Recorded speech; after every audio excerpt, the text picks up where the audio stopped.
Let's get this party started! He's shining a light in the dark corners of our media. You are fake news. Our government. Handling of classified documents. And our culture. Don't trust anyone. It's common sense amidst chaos. Let's go. Ladies and gentlemen, please welcome. Here's your host, Ike Wingate. Hello and welcome to the show. It is Wednesday, September 17th, 2025. Special afternoon edition for you today. There is just too much going on by the hour when it comes to specifically the assassination of Charlie Kirk and all the news that comes along with it. Yesterday, we got the text message transcript from the alleged assassin and his, as the media likes to call him, his roommate. It was actually his trans boyfriend who's transitioning to a woman and is also a furry. And so the text message exchange between the two, we will talk about that. There's been a lot of scrutiny. I'm going to give you my take on what's possibly going on with the weirdness of these text messages. But again, I am open-minded and willing to entertain other options. What I won't entertain is,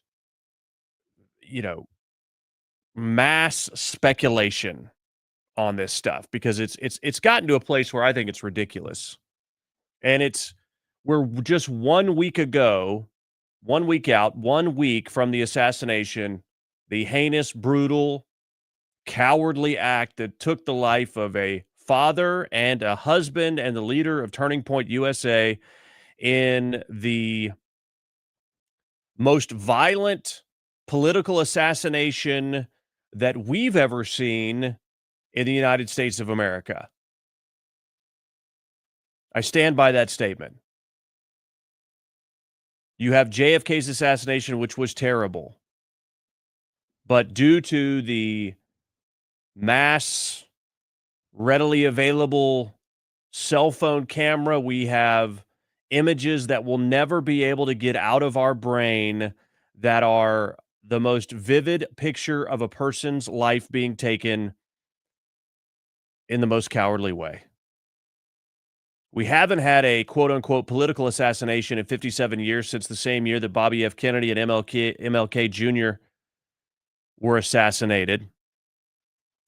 And the images from this one are just, I sometimes wake up thinking about them.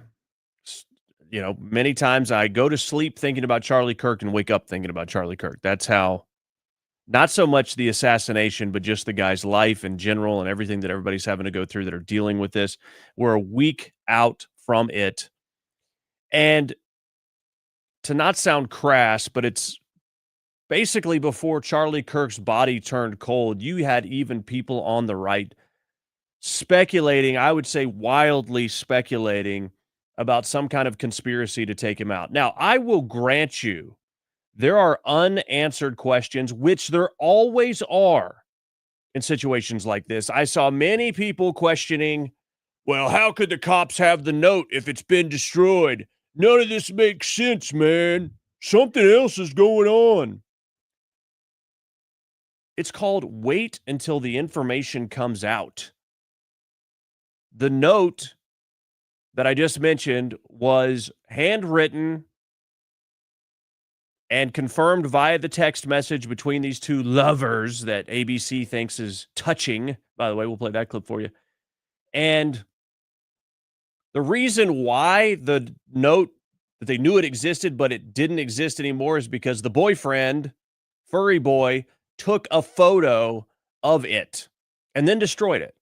So that's how police were able to confirm it. So you see how that makes sense now? But no. People hear things, and because they can't explain them at that moment, start drawing all kinds of conclusions. I get the curiosity. I understand asking questions. But to make statements there's something nefarious going on in a specific aspect before you've actually really understood all the information, I think it's just irresponsible. And it's, I think, disrespectful to the memory of Charlie Kirk, his widow, and his children, and his parents, and his other immediate family members. I just think it is. It's like, just let the information come out. We have been given more information on this assassin than we have ever received on Thomas Crooks. Thomas Matthew Crooks, whatever the heck his name is, the guy who tried to take out Donald Trump. So the guy was in custody within 33 hours. And yesterday, the official charges came down with specific evidence. And to me, that's actually quite rapid in this day and age. Because of this DOJ, because of this FBI, they want to move quickly on things like this and not waste any time. But still, it wasn't enough time. It wasn't enough time that 6 days after we found out and witnessed Charlie Kirk's brutal assassination in front of the world, that we have charges and specific evidence laid out. But that was just too long for some people. I think that's ridiculous, guys. And it's largely coming from people on the right. I'm going to go through these text messages with you. I'm going to go through additional information. I'm going to talk about the response and how people are destroying memorial sites set up for Charlie Kirk. It's absolutely absurd. You got a bomb threat happening today at the campus of Turning Point USA out in Arizona. I mean, it's absurd what's going on here. The left has lost its mind, if it ever had it. And when you look at I submit to you, the text messages are weird for sure. That doesn't mean they're not real. But the other side of this is, how could this guy pull this off by himself? And I really do understand that's a legitimate question, I think, at this point. And did he get activated or radicalized online? And we've got some theories on possibilities for that coming up based on these armed trans groups, some of which have deleted their accounts and stuff the same day. I mean, it's kind of weird, isn't it? Which, by the way, just public service announcement. If you're doing things digitally, there's always a way to get them back, one way or the other, in most cases. And so people thinking that they can delete an account or do this or do that when they've been engaged in just nastiness and it not be found out, I mean, it's just dumb. And people thinking they can delete text messages and they're gone, that's also dumb. They are not gone. I mean, the carrier, whatever cell phone carrier you have, has them. You know that, right? Doesn't matter if you delete them. And then a lot of times your Apple iCloud account stores this stuff, so it can be retrieved at least for a period of time. So it's just sort of, I don't know, ignorance, arrogance, whatever it is, to think that you could just wipe these things clean. You cannot. So we're going to talk about that. Please heart the post and repost right now if you're watching on X. If you're watching on Rumble, give us a thumbs up and repost. Also, thumbs up on whatever other platform you happen to be watching on. And why don't you, repost and what else was I going to say? I don't know. Oh, why don't you interact in the chat? How about that? Let's get some chat going. Let's see what you guys are thinking about what's going on with this story. But we're going to start out with, I haven't seen this all the way through. We're watching it together here. But this is going to be Christian author Frank Turek. He was with Charlie Kirk when he was shot. He says that Charlie was with Jesus the moment he was hit. So this is a little tough. I've seen about 30 seconds of it. But I think it's important that we face the truth, the whole truth, and nothing but. There. Now, here's what Erica wants me to relate on Sunday. This is going to be the hard part, but maybe also the comforting part. Charlie Kirk was literally like a son to me. I have 3 sons. He was like my 4th son. My 3 sons are a little bit older than Charlie. He was like my 4th son. So when he was hit, if your son got hit, what would you do? What'd you do? I got in the car because if there was any way I could save him, I had to do something. And I couldn't just, okay, just take him. You guys got it. So they got him into the side of the car.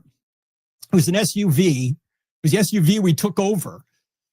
And I'm on one side, and there's actually some video of this. Somebody's taking video of this. I'm on one side of the car, the right side, and they're getting Charlie in. So I run over to the other side, but the guy who was dragging him in is now blocking that entrance. So at that point, I run around to the back. I pop the back gate open, and I jump in the back. The car lurches forward. Apparently somebody jumped in the car. So the car lurches forward. So I almost fall out of the car, the SUV. Then I grab the thing and close it. And there's 5 of us in the car now. Justin's driving. Dan is up front with the GPS. Rick has got him. Rick's on my left, and Brian is there. And I'm coming over the back seat, and Charlie's laid out in front, just right in front of me. And Charlie's so tall, we can't close the door. We drove 4 miles, I don't know, it's 4 something miles, all the way to the hospital with the door open. To this day, I don't know how Brian stayed in the car, because we're just go, go, go, go, go. We're trying to stop the bleeding. You saw it. And I'm yelling, come on, Charlie, come on, come on. Meanwhile, my phone is still on. My son and daughter-in-law are hearing this whole thing. And his security team, again, Justin, Dan, Brian, and Rick, they love Charlie. But they were much cooler than I mean, they're just carrying out, they're calmly, but they're swiftly doing exactly what they were trained to do. Rick starts praying out loud. I'm praying out loud. We're yelling, come on, let's go, let's go, let's go. My son's hearing all this. And we're doing the best we can to navigate traffic. This is not a highway. We're on surface streets. And suddenly there's an ambulance coming toward us.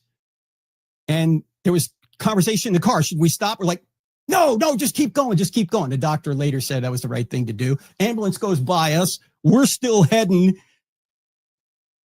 to the hospital, trying to get there.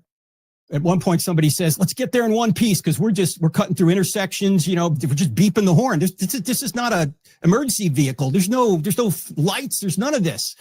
And I go, we got to start CPR. So I try and start that. Now,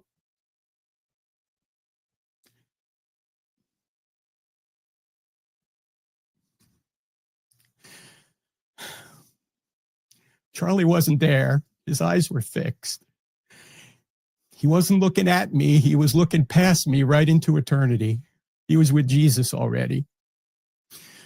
He was killed instantly and felt absolutely no pain. That's what I was told later. But of course, we had to try. And by the way, there was just nothing any of us could do about it. We were giving him CPR, but nothing was happening. It wasn't like if we had better first aid or we had better medical facilities or we were faster to the hospital, we could have saved him. We couldn't. So if that's any comfort at all, Charlie didn't suffer. He was gone. He was with Jesus, absent from the body, present with the Lord. That's where he was. Now, it is true, when we got to the hospital and they started working on him right away, they did get a pulse back. And so Rick and I were just, everyone's praying. We're just praying for a miracle. We had a small sliver of hope. And the doctor later said that we got a pulse because Charlie was a very healthy man, but the shot was catastrophic. So 20 or 30 minutes later, the surgeon came out and said he was dead.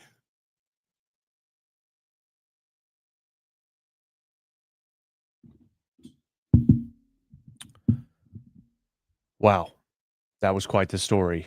Quite the story. That is Dan Turek, who is a Christian author. I'm sorry, Frank Turek, my bad. Who was there with him? He was there with him the day of the shooting, rode with him, as you just heard, to the hospital. Heartbreaking. Heartbreaking story. Just sad, but at the same time, you get some level, I think, of comfort, of peace, knowing that he wasn't in there suffering. That was honestly, my concern is this ride to the hospital. What was it like for this guy? And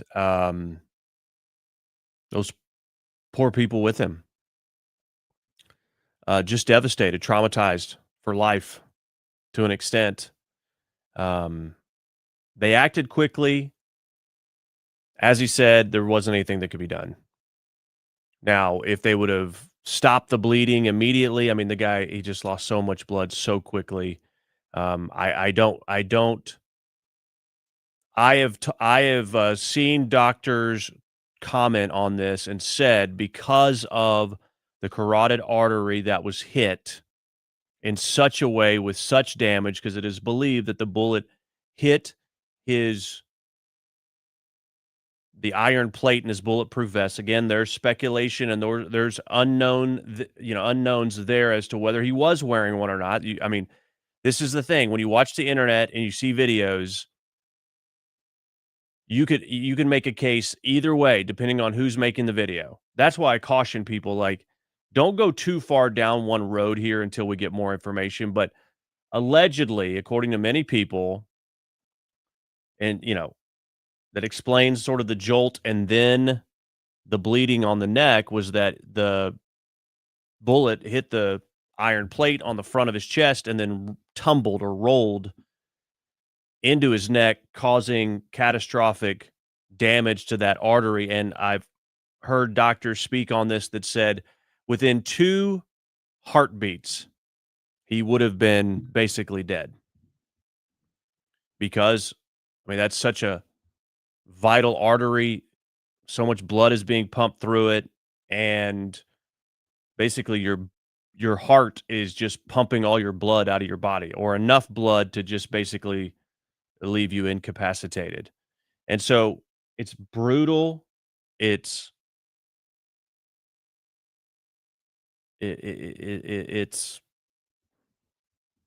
intense to talk about this. It's maybe morbid, but it's reality to be able to explain what happened to this guy, because I think many people wanted to know that he didn't live his last moments on earth in sheer terror or pain. And every doctor I've heard speak on this has said, no, there was no pain. It happened so quick, he didn't even know what happened to him. Now, you've got a big conspiracy theory saying that the wound on his neck was an exit wound. Yesterday in the press conference, the police actually said there were some bullet fragments that actually bounced back into the crowd. Specifically, that kid who was asking questions. They said he took on some sort of fire. So then you go, well, how does a bullet fired this way spit off fragments back the other way? It depends on what it hits, I think. But people are saying, it's actually a shot to the back of the neck and came out the front. I love it. And I say that sarcastically. All the theories that all these ballistics experts just come out of the woodworks. I mean, that's what they did with President Trump about the ear shot. They were like, there's no way it would have shattered his ear. That's what you heard, remember? There's no way. Nope. It's not possible. And then you had people that did actual tests on substances similar to, ear texture, if you will, and proved it absolutely is possible. Not with something solid, but because there was such little resistance in the ear, it did not cause that round, that bullet, to there's a specific word for it. You guys know it, I'm sure. Basically, to flail out. There wasn't enough resistance. Those rounds are designed to go in, and when they get resistance, they balloon out, basically, don't hold me to exactly the word here, but basically it's designed to tumble around and do as much damage. And so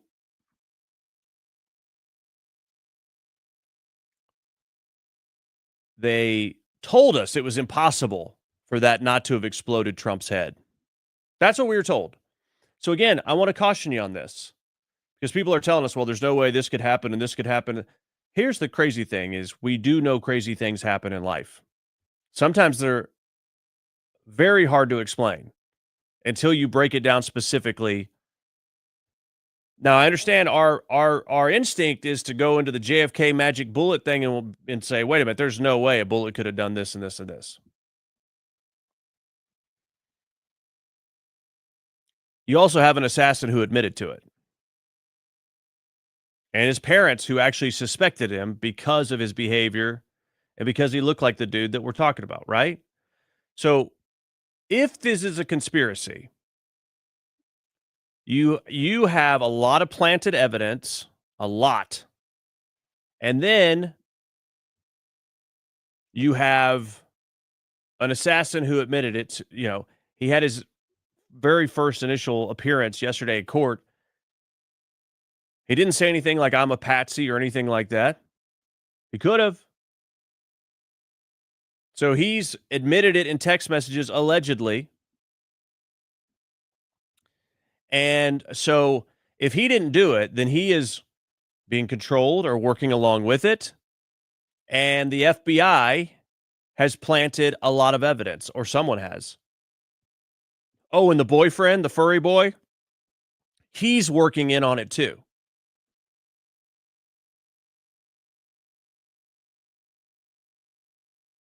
He's in on it too. So think about all the people that have to be in on this in order for it not to be what we think it is. Now, I get it. There's a lot of weird things. Weird things don't mean that there's a conspiracy. They just don't. So you have to allow time for explanations to happen about certain things after they're investigated. And then if the real story's not adding up. But again, as I told you at the top of the show, there were things that people said didn't add up, and then they look like fools right now because more information came out to exactly how these things transpired. So just a tragic story to hear of that. Now, of course, you got the whole, you got a bunch of people on the right that are trying to say that Israel did this. And I think, honestly, I think that is super dumb. I just think, I mean, really? Really? So Mossad pulled this off? Did they indoctrinate the kid online and radicalize him and then threaten the furry kid? Did they take a guy that they knew was becoming more political and then make him say that he was going to kill Charlie Kirk in front of his family, or make him say that Charlie Kirk was terrible and all these things in front of his family? So they somehow specifically made this guy not like Charlie Kirk. Do you think that's part of it? I mean, that was part of the indoctrination in the Discord chat room where they were making this guy think how bad Charlie Kirk was and then somehow gave him the idea to go do this, or did he do that organically? So I'm just trying to understand, what exactly did Mossad do? Or was this kid never there and he's being paid a lot of money to say yes? Or is he on some kind of, MK Ultra drugs and he's going along with it? Well, then how do you explain his family? And is the furry boy, is he also on these drugs? You know what I mean? Like there's a lot of factors that if this is a conspiracy, if it's Mossad, and the reason why this comes back to is Charlie Kirk had some difficulty, allegedly, with some donors being unhappy about some things he said about Israel. Let me tell you, I've worked in media ministry specifically, and you always have donors who don't like if the host says something that they don't agree with. And because they feel like they have some kind of ownership over the ministry because they're paying for it, they feel like they have influence. And to an extent, they do. But it is not unheard of. It is not out of the ordinary for a donor for any nonprofit, especially a nonprofit that speaks out about a lot of things, to have pushback from donors on certain subjects. To say, I mean, if you want to take out an opposition voice to Israel, a much more effective use of that kind of force would be against someone like, say, Tucker Carlson, who Tucker Carlson has not been anti-Israel. He's just, why are we giving him so much money to keep going into war? And I also love Israel. I love the people of Israel. That doesn't mean I trust their government. I think that's I don't think that's an unreasonable take, but he's been much more critical. And the rub was that Charlie Kirk was going to have Tucker Carlson speak at his Amerifest or whatever, and some donors didn't like that. And according to people in the meeting, there wasn't anybody who was scolding Charlie Kirk at all. They just were like, yeah, we don't know if Tucker Carlson's the best speaker to have come do this. And Charlie Kirk's like, the more they want him not to speak, the more I want him to speak. Not because of what he was saying was in agreement by Charlie Kirk. Charlie Kirk's whole mission and what he did was let opposing views in the same room have a microphone. Debate, healthy, respectful debate. Let each side make their case. So that's why Charlie Kirk is like, when you start trying to silence any voice, that's when he got uncomfortable, because it went so much, so against his values. And so to say that that's enough to bring an assassination against Charlie Kirk, I think, honestly, I'll tell you what I think. I think it's absurd. I'm not mad at people for asking the question. I'm not mad at people for going, But when you look at Charlie Kirk and his track record, his history when it comes to Israel and how supportive he's been and everything like that, doesn't mean he was all in on everything they did. But they benefit nothing by taking him out. Nothing. Russia, China, other adversaries that want to sow chaos in our country, they stand to gain something. But when you kill someone with a certain point of view, all you do is magnify that point of view. Do you not think that Mossad knows that? You literally, the same thing happens to famous artists that have made music or even painters. Nobody knows who the heck they are, and then they die, and all of a sudden their music is popular. It's just something that happens in the human experiment here. So when you kill someone who has a certain point of view and they have a platform like Charlie did, and then you kill them, all you do is amplify the message that they were sharing, which is precisely what's happened. A lot of people didn't even know who Charlie Kirk was, and then they're like, this guy's reasonable. I like him. I'm leaving the Democrat Party. So I say all that to say is there are a lot of people that have a hammer, and every nail out there, everything's a nail when it comes to Israel. I'm not saying Israel is innocent. There's no country that's innocent of doing things that protect their own interest. But when everything is an Israel nail and you have to hit it with your hammer, that's where I go, look, that's what diminishes the credibility of the argument. When everything's about Israel, then nothing is about Israel to me. And so I think it's super cheap what Candace Owens is doing here. I think it's actually super disrespectful to Charlie Kirk and his family.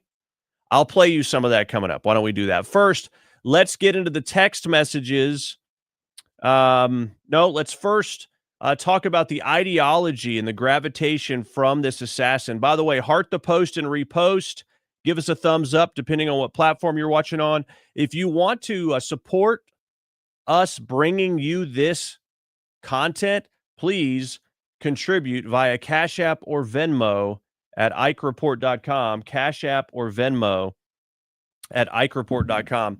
Here is the Utah County Attorney, Jeffrey Gray, yesterday talking about this assassin suspect.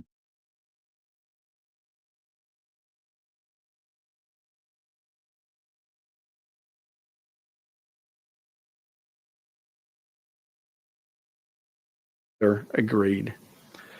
Robinson's mother explained that over the last year or so, Robinson had become more political and had started to lean more to the left, becoming more pro-gay and trans rights oriented.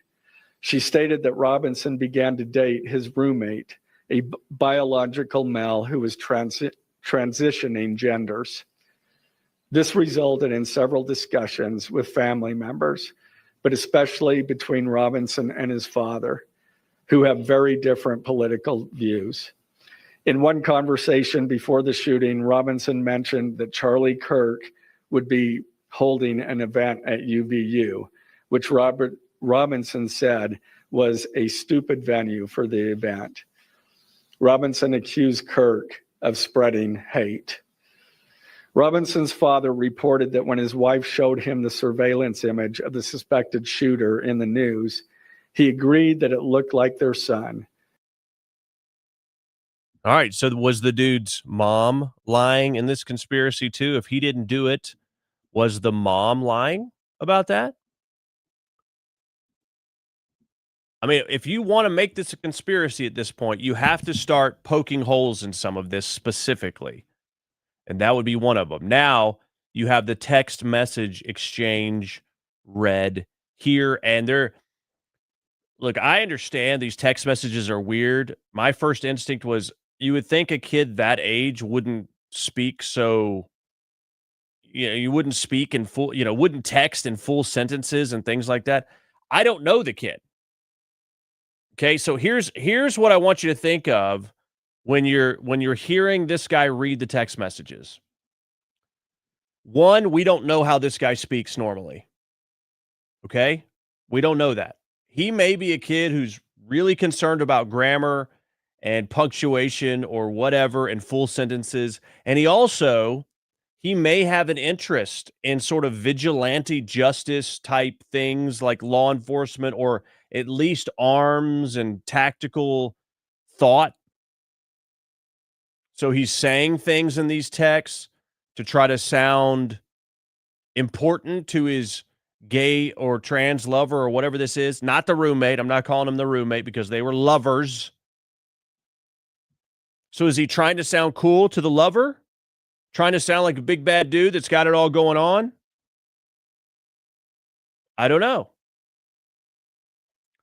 We also don't have timestamps on these things, so we don't know the time that elapsed in between said messages. Now, the question, or what I would propose to you is another theory that I have with these text messages is it's as if this kid, Robinson, is camping out or staking out where the gun is from some vantage point, and he has not told anyone what he has done, but because he's getting pressure, first off, he hasn't told anyone what he's done, but he's telling his lover, even though he doesn't want to tell his lover, and he's sort of texting in a stream of consciousness method, where he's basically texting everything that he's thinking at the moment because he hasn't been able to say anything to anybody about this. And it's obviously a huge quote unquote stress factor event that he's just been through. And so it's very possible that he just sort of, diarrhea of the mouth, if you will, where he's just saying everything. We don't know if he was doing text to speech, which would explain the longer sentences. We don't know any of those things. And so, I see people on the right saying, oh, this is a plant. There's no way this was completely manufactured. How stupid do they think we are? I understand that initial reaction, but remember what we do here. We're critical thinkers. What other possibilities could there be, and is that a reasonable explanation? So I want you to think about everything I laid out as possibilities in here to explain this could be possible. Now, do not hear this. This is not me trying to explain away the truth here. This isn't me trying to, say, how dare we question this because it was somebody we like and on the right. And, it's an administration in power that we like. No, there are plenty of saboteurs that are inside of this, especially this FBI. We know that. So anything's possible. I'm just telling you, I'm not going to jump straight to, I mean, I could jump straight to this is a cover up and this is fake. But I also have to prove that too, don't I? I can't just say this can't be real because I can't understand it. I have to be able to provide some specific additional evidence because I don't know how this kid talks. I don't know if he was doing text to speech. I don't know the time that elapsed in between the message. I don't know any of those things. And you also have to think of the mindset, the mentality of this person in this moment, having done this heinous act allegedly on his own. We don't know. And then finally having the opportunity to sort of appear like he's got it all together with his lover. I don't know what that's like. I don't know what it's like to go into a situation like this and assassinate somebody and not tell anybody for some time. And then once you realize you have to tell them what's going on.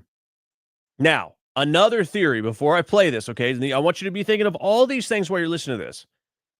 Another theory that some law enforcement are floating out there is that this was a staged interaction between the two, Robinson and the lover, that this was staged to allow the lover to escape any complicit charges or anything like that as an accomplice.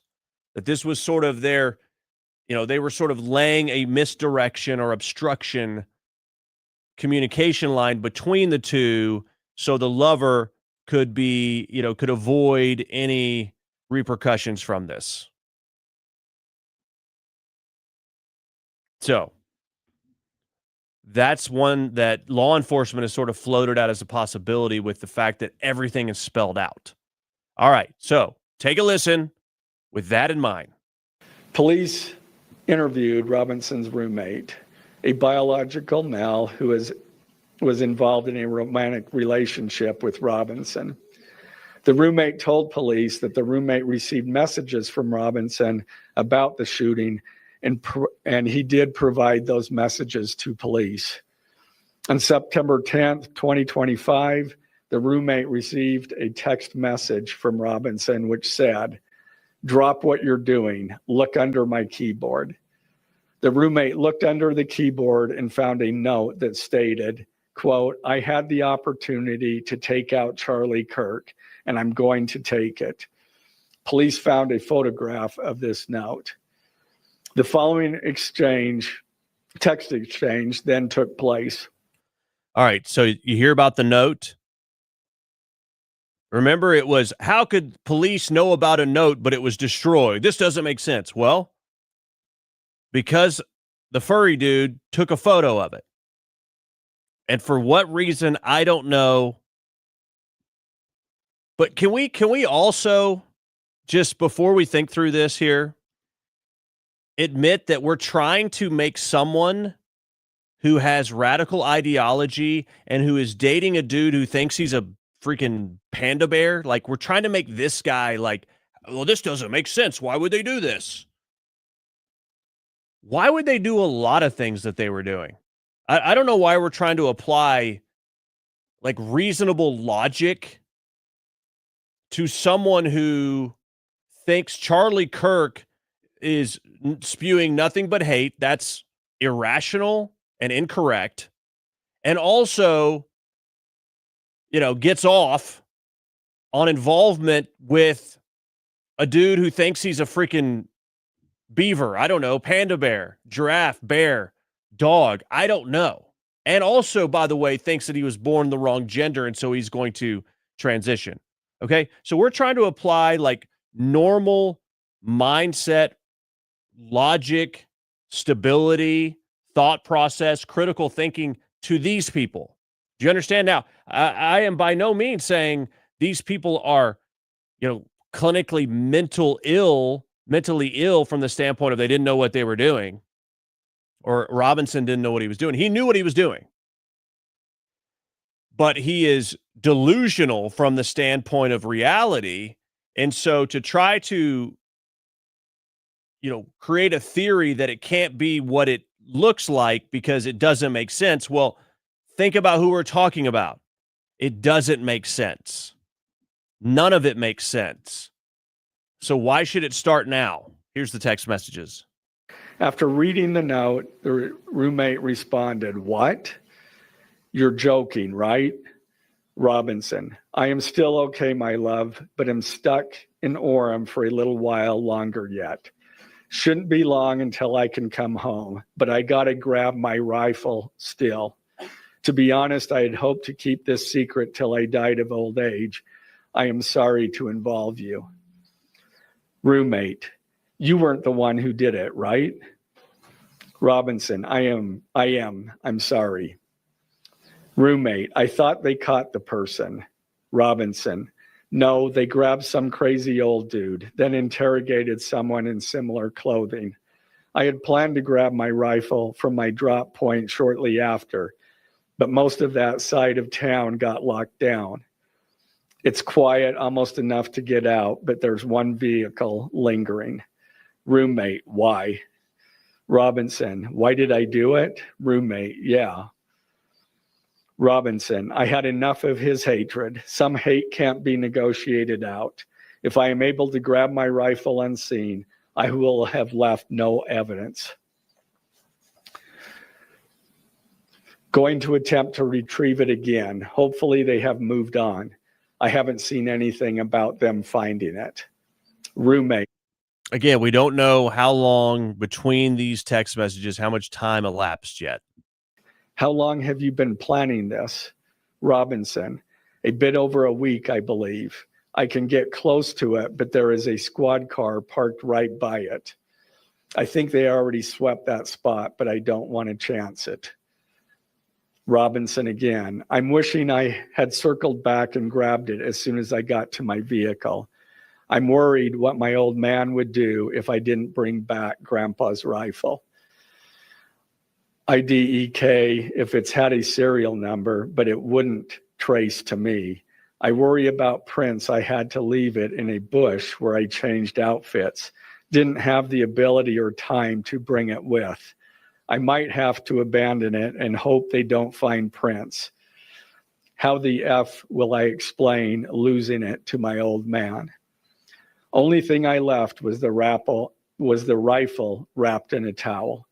Remember how I was engraving bullets? The F in messages are mostly a big meme. If I see notice bulge UWU on Fox News, I might have a stroke, all right. I'm going to have to leave it. That really effing sucks. Judging from today, I'd say Grandpa's gun does just fine, IDK. I think that was a $2K dollar scope. Wink, wink. Robinson again, delete this exchange. Again, Robinson, my dad wants photos of the rifle. He says Grandpa wants to know who has what. The feds released a photo of the rifle, and it is very unique. He's calling me, RN, not answering. So apparently the family was seeing maybe the photo of the rifle at that point, and we're thinking, wait a minute, what is going on here? That looks very familiar. And because of the kid's ideology and what he'd been saying, and how just a few days before that, he said Charlie Kirk spews hate, his parents had an instinct. And so, according to the affidavit I read, the parents began discussing and said, is that our son? Or could that have been our son that did that because he doesn't like Charlie Kirk and that rifle? No, that's not true. That's not true. Let me back up here. Before the rifle came out, the parents were saying, we need to where is our son right now? Because we know he doesn't like this guy. And so the dad was calling to make sure that this rifle that he had given him was where it should be. And so he was apparently contacting him and saying that, oh, your grandpa just wants to, he wants to know where things are. There's stuff everywhere. Everyone has different guns or different things that he gave him. He was just wanting to know where it was. That's basically how his dad called him and maybe messaged him, saying that's why he was asking where the gun is. And so that's what he's talking about. My dad's calling me right now, wanting to know where that rifle is. So he's definitely feeling as if they're closing in on him. And since Trump got into office, my dad has been pretty diehard MAGA. Now, this is weird to me that this would be the moment. I mean, a lot of it's all weird, but that Robinson would choose this moment to say that his dad was diehard MAGA to his lover. You would think they had already discussed that and it was known, but I don't know. I don't know how this relationship works between these two. And so that's weird. It's really weird. So I understand the theory that makes it look like this guy was trying to help the furry guy get off of the, get out of the, police as a police target, as a suspect. Robinson, I'm going to turn myself in willingly. One of my neighbors here is a deputy for the sheriff.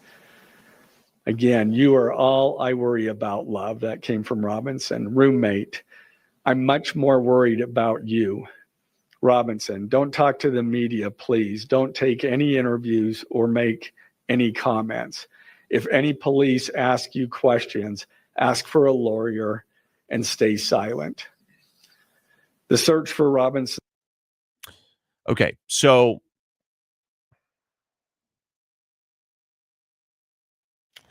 these text messages, we do not know. See, the thing that would help me understand these things, because they're read in succession there, in sequence, just one right after the other, but we know hours had passed between some of them. And so that would help when it comes to lining up the timeline. But the other side of this, friends, is this is an active investigation, and they're bringing charges against this guy. So there is some of this stuff that they don't want to put out in public until later, if that makes sense. So at some point, will we get the answers? I mean, if they somehow publicize the trial, we would. I don't know what they're going to do with that.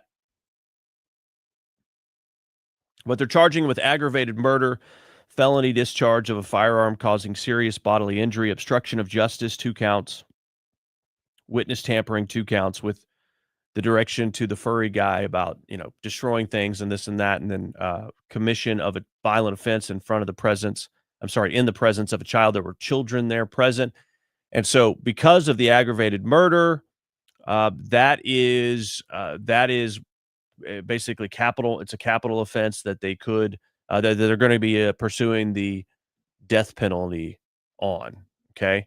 And so we'll see if more charges get filed. I don't know, but that's where it sits at this point. But the entire transcript of these text messages is out there. I mean, it's available if you want to go and read some of it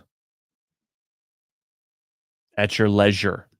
All right, so let me know what you think about those text messages in the chat right now. Please let me know. David Sling, very active in the chat, but not many others. Let's see. David Sling says there's way more than 20 people being investigated from the chat. That's from Kash Patel, per someone who has spoken with him. Let's see. David Sling says the most evil people are brilliant, but have their ego based on one abnormal aberration. Ego certainly has taken many a criminal down. Not Michelle says this whole situation is still heartbreaking to me. Absolutely, you're not alone there. All right, so give us a thumbs up, depending on the platform you're watching on, heart the post, and repost on X if you want to support our work to bring you this information. You can do so via Cash App or Venmo. Cash App or Venmo, $5, $10, $20 contribution right now at IkeReport.com or in the chat on Rumble. Well, I thought the text exchange was pretty disgusting and freaking weird. ABC thought it was touching. Take a look. We have seen an alleged murder with such specific text messages about the alleged murder weapon, where it was hidden, how it was placed, what was on it, but also it was very touching in a way that I think many of us didn't expect. A very intimate portrait into this relationship between the suspect's roommate and the suspect himself, with him repeatedly calling his roommate, who was transitioning, calling him my love, and I want to protect you, my love. So it was this duality of someone who the attorney said not only jeopardized the life of Charlie Kirk and the crowd, but was doing it in front of children, which is one of the aggravating circumstances of this case. And on the other hand, he was, speaking so lovingly about his partner. So a very interesting and, as Pierre said, riveting press conference, David. It was touching. It was a touching exchange. Give me a break. This freaking animal just murdered Charlie Kirk in front of a bunch of kids and is, doing love talk with his furry buddy. This is freaking disgusting. Reprehensible. But ABC says it's touching. Like, what kind of bipolar sort of mindset, I don't know, duality, if you will. I mean, actually, a better way to say it would be compartmentalization. What kind of sick, deranged, egotistical compartmentalization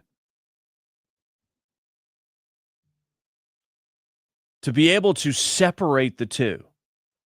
On one hand, you're telling about how you just took this guy out because of all his hate, and then you just committed a very hateful act, and then turn around in the next sentence and say, I'm worried about you, my love. Touching? Give me a break. See, the thing is, ABC and all these liberal outlets, they want to try to romanticize this situation. They want to create likability for this guy. For one, they agree with a lot of this guy's ideologies. They agree with the lifestyle choices. They hated Charlie Kirk. And so they have a really hard time being critical of this guy because he's like one of them. You know how we sit here and talk and we're like, I am Charlie Kirk. I mean, I do something very similar. And a lot of anybody in a conservative space who's telling the truth, while we aren't on college campuses and, courageous like Charlie Kirk, we are out here telling the truth for a living at risk, apparently now, of being killed. And so we say, that could be me. That's what we say about Charlie Kirk. Many of you say that too, just because of what you believe. You can get killed for it. Well, in a similar way that we do that with Charlie Kirk, the liberal media does that with Tyler Robinson and says, that could be me. You think I'm being dramatic? No, I'm not.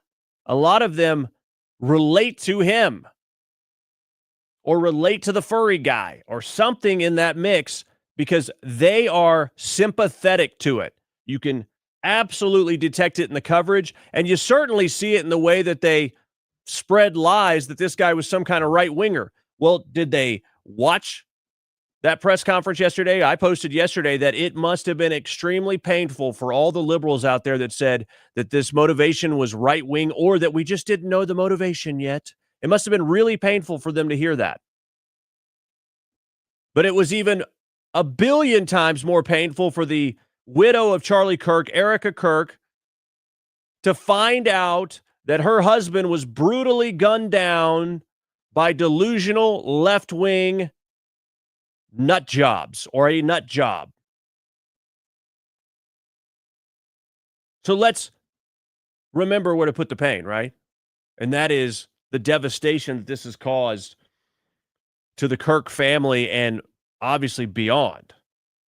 But all these people told us that, we don't know the motivation, or that it was a MAGA person. And Jimmy Kimmel is still saying that. We're going to play that clip for you, and that's going to get him in some trouble more than likely. He's still saying this guy was MAGA. He was not MAGA. You have it there in the evidence.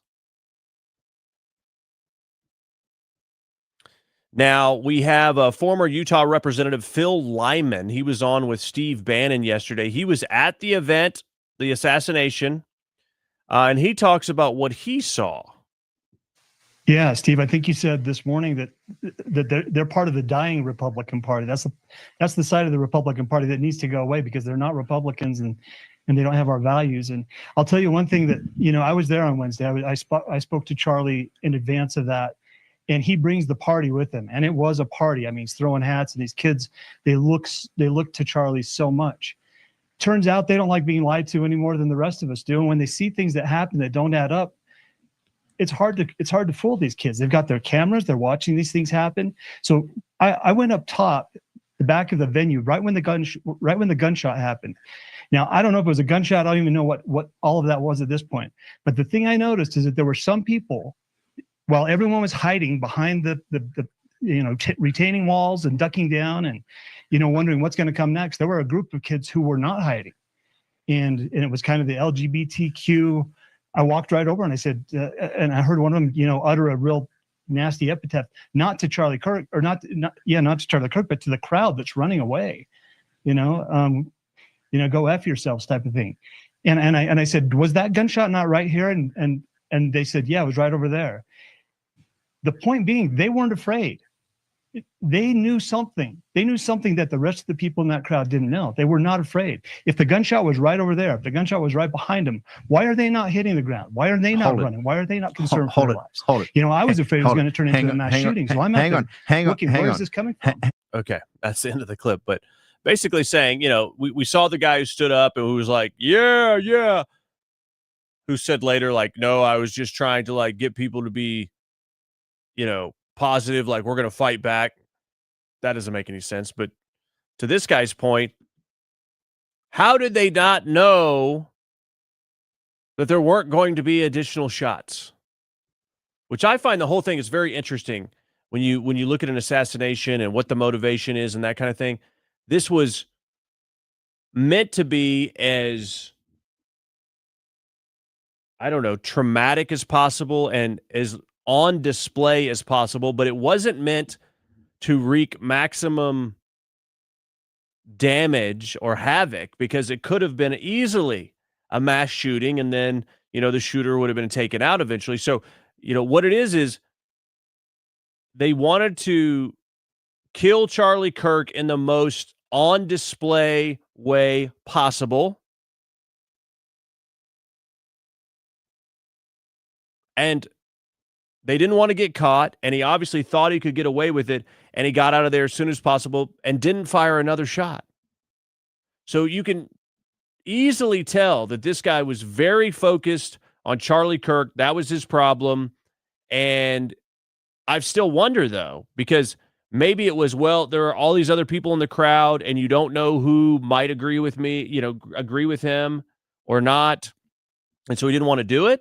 Or he knew that some of his friends or people he knew were going to be in that crowd and, assured them he wasn't going to do any more. I don't know.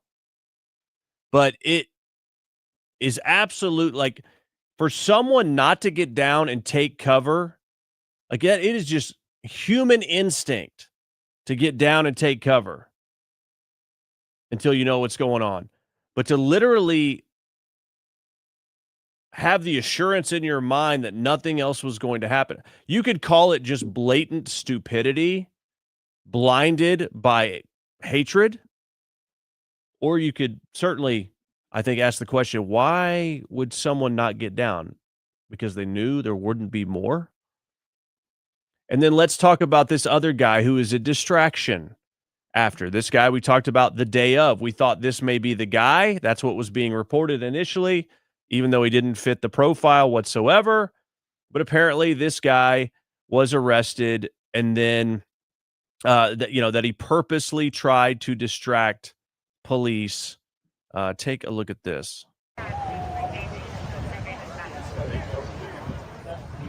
Shoot me! Shoot me! Was that you? We don't know if it's him or not. How dare you! How dare you! How dare you! How dare you! How dare you! By the way, there's plenty of language in this clip, just so you know, in case there are young people around. How dare you! He's such a monster! What a monster! Such a monster! Monster! A monster! His pants are down around his ankles, by the way. Back it up! How dare you!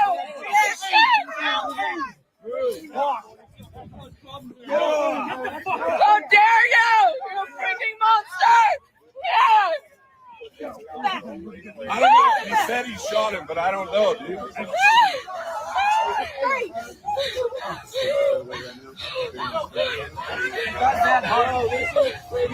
All right, so this guy absolutely intentionally distracted police on this deal. So was he there on purpose? Was he part of this? Did he just happen to be there? Why was this guy there? Allegedly, this guy has been in some other places that were weird where things happened, which fuels, I think, part of this whole conspiracy that somebody else was involved. Allegedly, the guy got arrested for child porn. Allegedly. But again, we don't know the situation here. I don't know that he's been at these other events for sure. I know there are guys that look like him. And of course, plenty of people say, oh, this guy's Jewish. So therefore, you know, it's Mossad. It's some kind of Israeli conspiracy. That's what they're saying. I mean, I don't know that this guy's Jewish, whether he is or not. I don't know how you can draw, you know, that conclusion. I mean, I would think he's just as likely to be related or have some kind of connection to, you know, the armed trans people of Utah or whatever that group is. You know what I'm saying?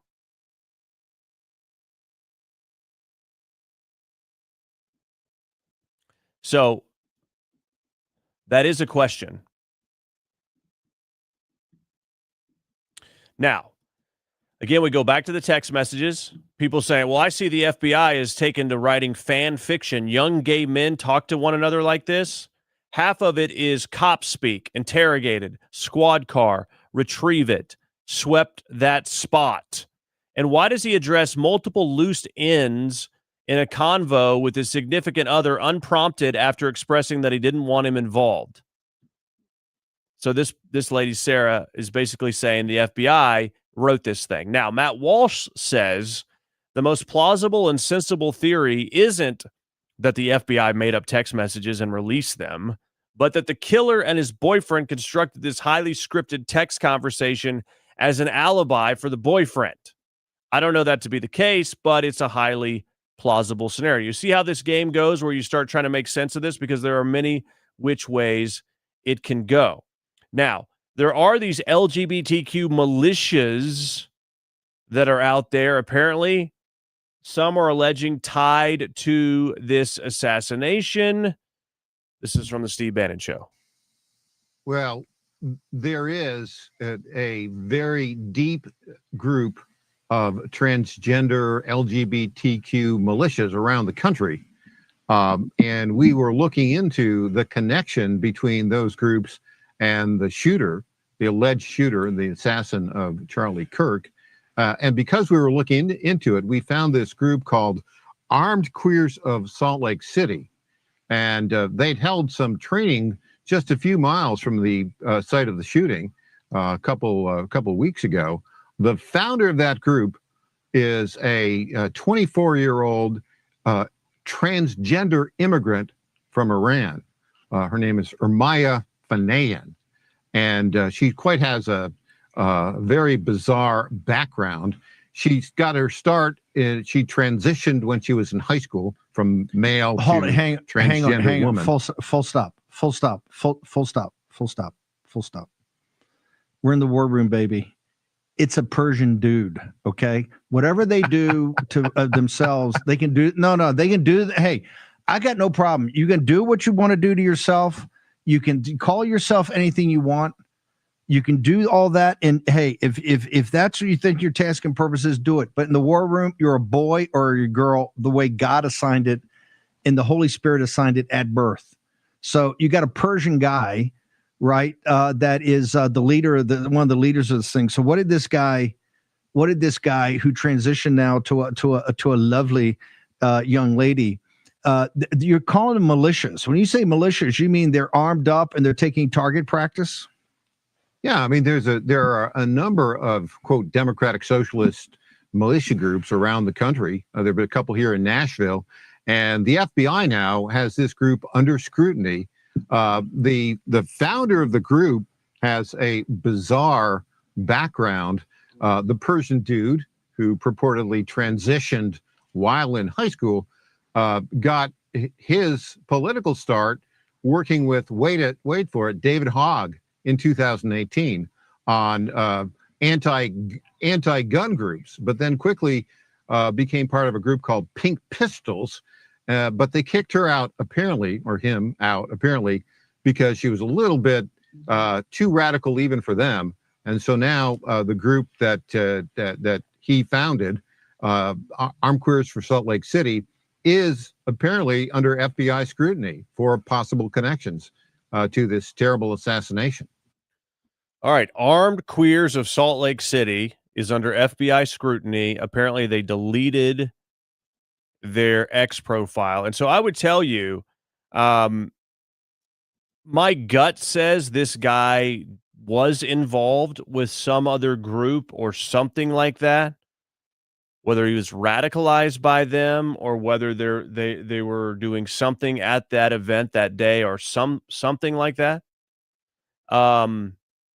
If that's the case, then these text messages, I believe, are designed to get the boyfriend out of it and then to try to take on all of the blame for this thing, which is interesting. Why would you do that? Is it because you want the notoriety? I don't know. But I do think it's very possible this guy worked alone. I think it's also possible, though, that there were some other people that had knowledge of it because they posted things about it inside some of these Discord chat rooms. So how did they know that? And here's Senator Pocahontas Elizabeth Warren with the head of the Salt Lake City Armed Queers. This is from 2019. Pocahontas and the head of this organization hanging out. I mean, what 2025 when there's groups called Salt Lake City Armed Queers. Okay. We got to keep going. All right, so the destruction has continued. This is in my neck of the woods. This is near the Walmart World headquarters in Bentonville, Arkansas. This young lady has been relieved of her duty at a restaurant now after she destroyed this display, this memorial in front of the Bentonville courthouse. He lives as he dies, promoting violence. Report all you want. Well, are you? No, look at this shit. Check it out. Look at this shit. Man, you're ugly. Fuck Charlie Kirk. Fuck Charlie Kirk. Wow. Just completely disrespectful, angry. This woman who's obviously very involved in the gay agenda. And that's the thing. If you just want to go and live your life and leave people alone and don't, do it. That's your prerogative. Okay? But the fact is, what we've been saying for some time, many people in this LGBTQ community, not all, okay, but many have become radicalized. They're angry, and it isn't enough. And a lot of people that are gay have said this, like the freaking trans people are hijacking our freedoms because a lot of gay people just wanted to be able to get married and want to be left alone. I don't agree with the lifestyle. I don't agree with their definition of marriage, but this is America. And if that's what you want to do it. Okay. I'm not going to be mean to you. I would help you if you needed it. I'm probably not going to hang out with you. But I will respect you.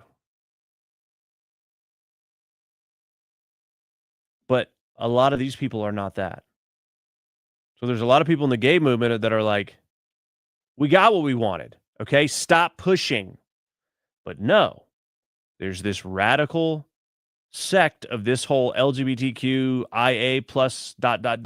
www ampersand group that's not enough. They want to make you call them by made up pronouns. They want to make you participate in their lifestyle. They want to make you teach this in schools. It's not enough. And they're angry. Like Buddy the Elf said, you're an angry elf. These are angry LGBTQs. They're angry, just like this gal. And I do believe she is a gal because I do know who she is through a couple degrees of separation. And she's been all up in the LGBTQ agenda and events and things like that. But it isn't enough for this portion of LGBTQ because they don't say live and let live. They say you will not only adopt our pronouns, you will not only participate in our events, but you will shut up if you don't agree with us. And if you don't shut up, we'll make you shut up. And basically they go out and destroy property, disrespect the dead. And this girl worked at a restaurant. She's now been fired. And if I had a company and one of my employees behaved like this, if this was a George Floyd memorial, okay, I'll put it to you like this. If this was a George Floyd memorial and one of my employees went up to it and started kicking it and destroying it and flipping the bird and acting like this, I would fire them in a heartbeat. Because at my company, we don't behave in a disrespectful manner that reflects poorly on all of us. We don't stand for that. We have a code of conduct, and that is respect. And so if it were George Floyd, a guy who was not a hero, even though the media tried, even though he was not someone to emulate, even though the media told you he was, even though he was not murdered, even though the media told you he was, I would still, with absolute certainty, fire someone for having that level or little self-control. And that shows you that's instability, that's disrespect. It's not something that I'm going to condone because I cannot trust you to represent us well. Plain and simple. Lose your job. And people say, well, cancel culture. Cancel culture was about you having an opinion that people didn't like. An opinion that people didn't like. That's what cancel culture was. Where they ruin your life because you have an opinion. And that's basically cancel culture carried out to the ultimate degree is what they did to Charlie Kirk. As in, we will ruin your life if you don't believe what we believe. That's not what's going on here, where people are vandalizing things, destroying things, or celebrating violence and murder and death. When you fire somebody or demand that they be fired, people that are teaching children or flying airplanes, people that are entrusted with safety, and you call for their firing, that's not cancel culture. That's not ruining someone's life because of their opinion. That's calling for accountability when someone is celebrating and advocating violence, death, and destruction. Two totally different things. And of course, when someone is violent or destructive to property or people, it's a no-brainer. It is not cancel culture. It's two different things. And look what they did. This was in Pensacola, Florida. They've got this beautiful mural painted of Charlie Kirk there on the side of a building, says rest in peace, Charlie Kirk. Sort of a cartoon. What do you call this kind of illustration? Cartoon version? Caricature? Not, maybe a little. A guy standing out next to it with the sign, Jesus, family, country, freedom, rest in peace, Charlie Kirk. Guess what these freaking devils did to it? They sprayed penises on it. They sprayed like anarchy symbols, and they defaced this thing. And look at these people standing around. They look demonic. They look like the group huddling together on that Will Smith movie, I Am Legend, when they would huddle in a corner, these demonic people that love the darkness. That's what they look like. They totally defaced this thing, sprayed devil horns on it. I mean, it's just absolutely despicable. And speaking of that, a guy who used to be funny, but when Donald Trump came on the scene, he lost his marbles, he lost his cojones, and he became a shill for the left, complete with lies. Yes, I'm talking about Jimmy Kimmel. We hit some new lows over the weekend with the MAGA gang desperately trying to characterize this kid who murdered Charlie Kirk as anything other than one of them and doing everything they can to score political points from it. In between the finger pointing, there was grieving. On Friday, the White House flew the flags at half staff, which got some criticism. But on a human level, you can see how hard the president is taking this. My condolences on the loss of your friend Charlie Kirk. May I ask, sir, personally, how are you holding up over the last day and a half, sir? I think very good. And by the way, right there, you see all the trucks? They've just started construction of the new ballroom for the White House, which is something they've been trying to get, as you know, for about 150 years. And it's going to be a beauty. Yes. He's at the fourth stage of grief, construction. Demolition, construction. This is not how an adult grieves the murder of someone he called a friend. This is how a 4-year-old mourns a goldfish, okay? Okay. So the beginning of that was saying that this guy was MAGA, which is absolutely false. That is not true. Now, here's what I tell you. I saw that clip of Donald Trump, and I thought, well, that's kind of a weird way to answer it. Well, it could be a few things. Donald Trump was visibly affected the next day. You could tell on September 11th.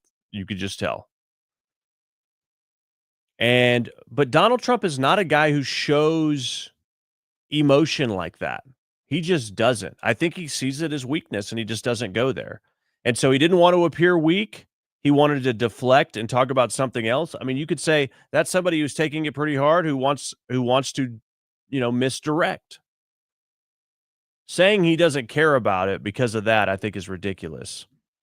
It continues, though, on the left, as they tried to first convince us the man who killed Charlie Kirk was a conservative. That, of course, has failed. And now they're trying to frame it as some kind of transgender love story. That's according to Scott Jennings, as he debated with Montel Williams last night on CNN. Talking about a love-torn child, a kid. This is probably his first real relationship, and somebody was disparaging the person that he loved.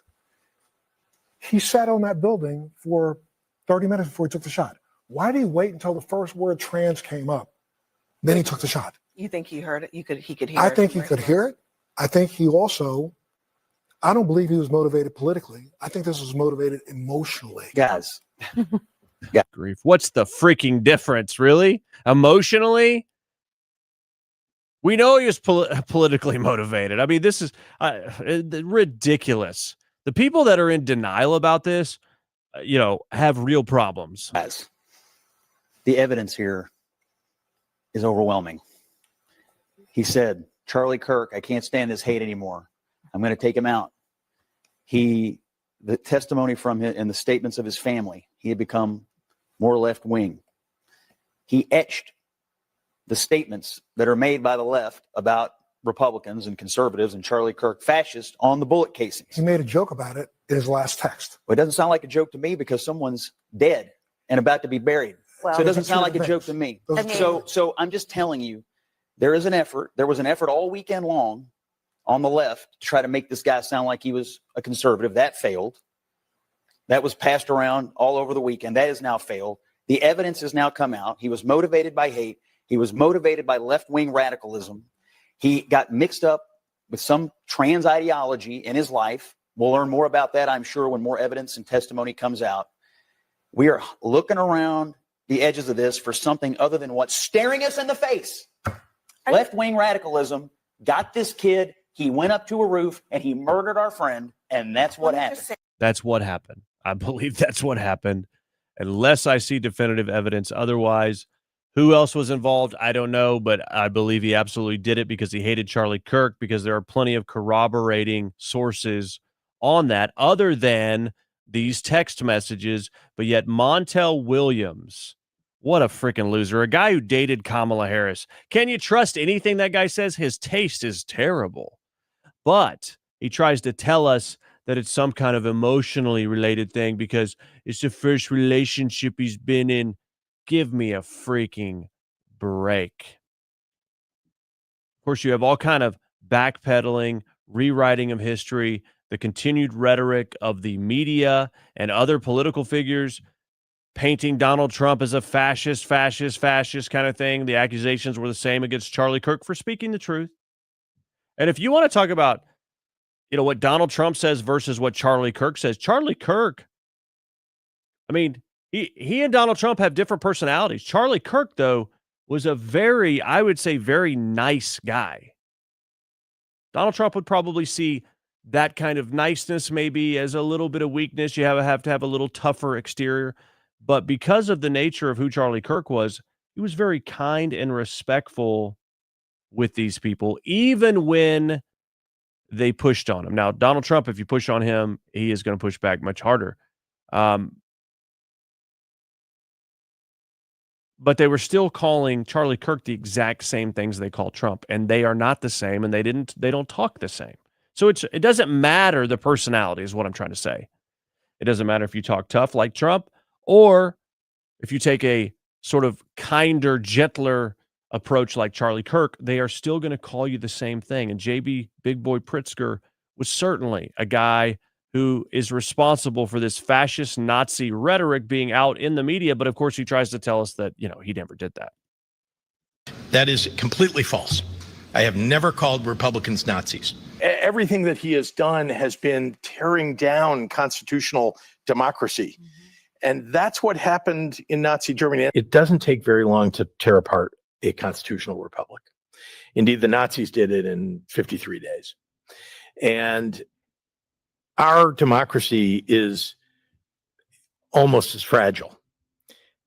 And we're seeing it right now. The dangers that we saw in Nazi Germany, especially in the earliest days of Nazi Germany, are the dangers that we need to react to now. If we don't, things will get much, much worse. And so we've got to raise alarm bells to everybody. It's a 5-alarm fire, everyone.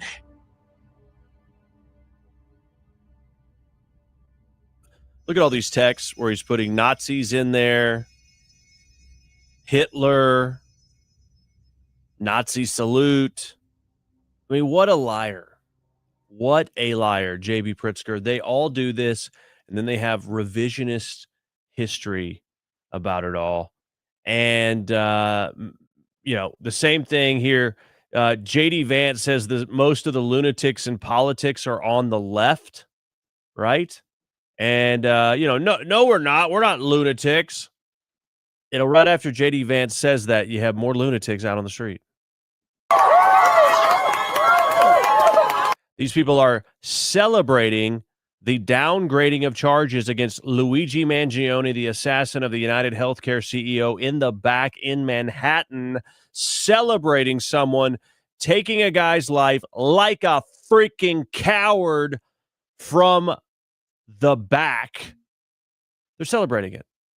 Oh, yeah, no, the left, the lunatics are not on the left.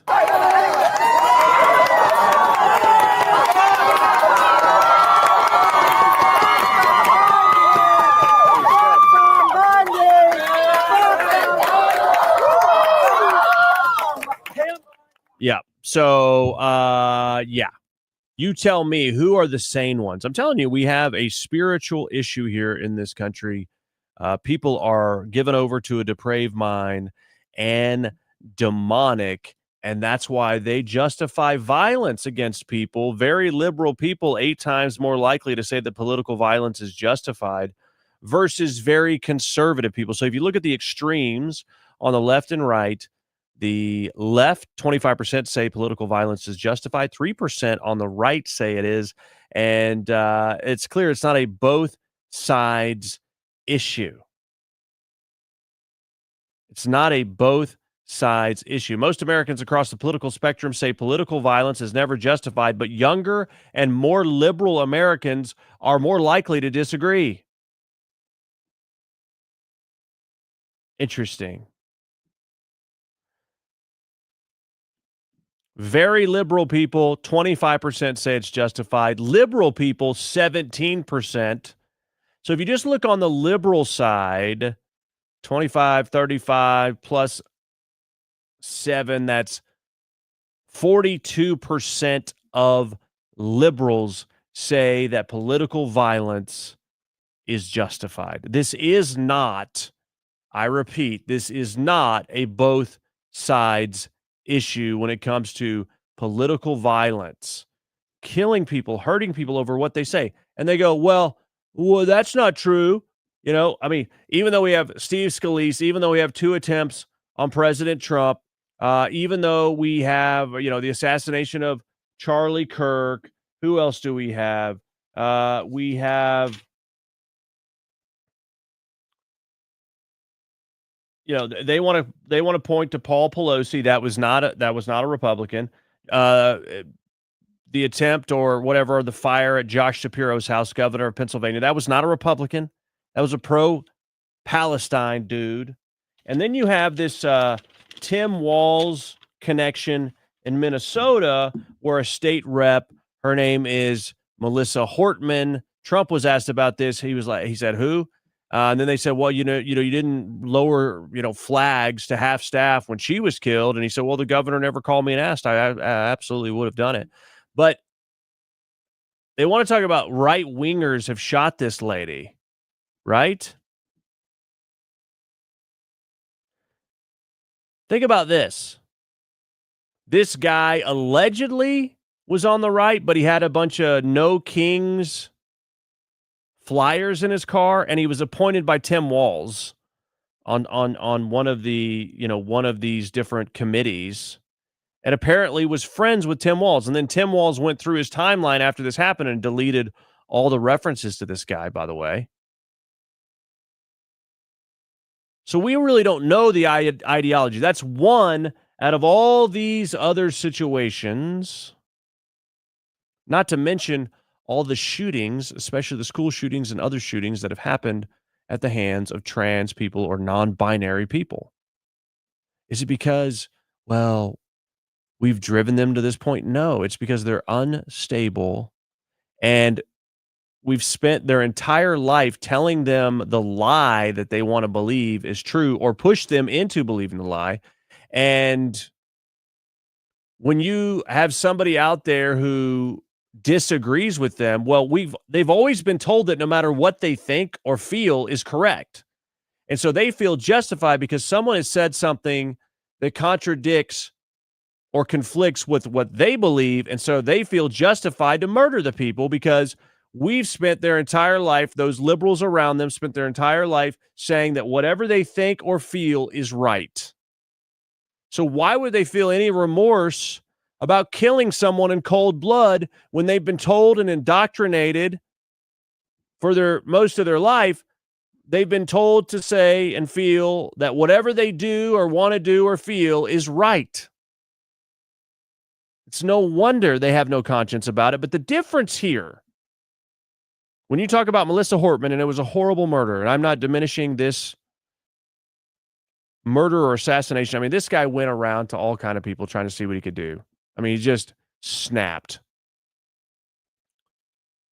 And you say he was a right winger. I mean, anyway, it's unclear who that guy really was. And I really mean that. It's not like I'm trying to make a case for the right versus the left on this. But the big difference in the killing of Melissa Hortman is it wasn't shot on video in front of everybody while people were cheering and laughing. Huge difference. Huge difference. J.K. Rowling, author of the Harry Potter books, continues to bring the heat, and I hope she has good security. She says, words are not violence. When you pretend that views that oppose your own are violence, you're justifying the use of actual violence towards the speaker. Words are not violence. I can say anything I want, and it's not violence. Now, when it comes to what you can or cannot say, and you're out there making threats, I mean, that can get you in legal trouble for sure. But still, sticks and stones may break my bones, but words can never hurt me. Words cannot hurt you. It's a rhyme that kids say, and it's absolutely true and wise, and a very simple explanation as to the solution to this problem, and that is that words cannot hurt you unless you let them. They certainly cannot physically hurt you. Gender's ideology, J.K. Rowling goes on to say, gender's ideology reliance on tropes and slogans like words are violence. Its constant rationalization and justification of using force against opponents, and its preference for enforcing compliance through fear rather than permitting debate are straight out of fascism's playbook. Rationalizing it, justifying it, the use of force against your opponents. Preferences for enforcing compliance through fear rather than allowing debate. I mean, the very fascist thing to do is kill someone who is allowing for open debate. That's fascism. Killing someone who opposes your point of view, that's fascism. Silencing opposition is fascism. They throw that word around. I mean, Charlie Kirk even said they throw it around. They don't know what it means because he gets accused of it, and no one could ever tie him to it with any credibility. She goes on to say the function of propaganda is not to weigh and ponder the rights of different people, but exclusively to emphasize the one right which it has set out to argue for. Its task is not to make an objective study of the truth. It's so insofar as it favors the enemy, and then set it before the masses with academic fairness. Its task is to serve our own right always and unflinchingly. The words there that I just read to you about propaganda are from Hitler. JK says, the words are Hitler's, but I must have seen trans activists say the same thing, barely rephrased 1,000 times. Your movement seeks to remove the rights from others. It's anti-truth and critical thinking, pro-violence, pro-dehumanization of those who disagree with you, and you are so lacking in self-awareness you cannot see that you are precisely what you pretend to hate.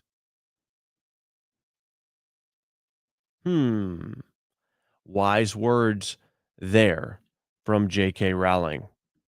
Of course, as I said earlier, continued chaos from the left. You've got bomb threats happening. This was earlier today around the TPUSA, Turning Point USA campus in Arizona, having to investigate a bomb or a suspicious backpack. Suspicious bag left outside the Turning Point USA campus. Right there. Just down the sidewalk. It looks like he is now taking a look. Not sure what he found, but that's it. We'll see what comes out of this. Anyway, so they're on heightened alert. They're really concerned, without a doubt, about everything that's going on there. Something else that came out of yesterday's hearing with Kash Patel in front of the Senate. Kash said that Chuck Grassley says an FBI whistleblower confirmed that under Joe Biden, the FBI targeted Charlie Kirk's Turning Point USA via a project called Arctic Frost, the same investigation or project also was part of looking into Trump and the classified documents. But TPUSA wasn't the only one. There were nearly, I believe, 100 different organizations authorized to be spied on or investigated by Biden's DOJ under this Arctic Frost label. MS-13. Now, well, it's well understood that your predecessor left you an FBI infected with politics. I'm going to provide examples of that today, including making public new whistleblower records. At your nomination hearing, I made public records that whistleblowers provide me about Arctic Frost.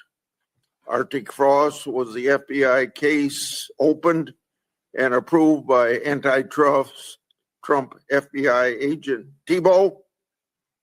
Arctic Frost then became Jack Smith's elector case against then citizen Trump and now President Trump. These new records show that Arctic Frost was much broader than just an electoral matter.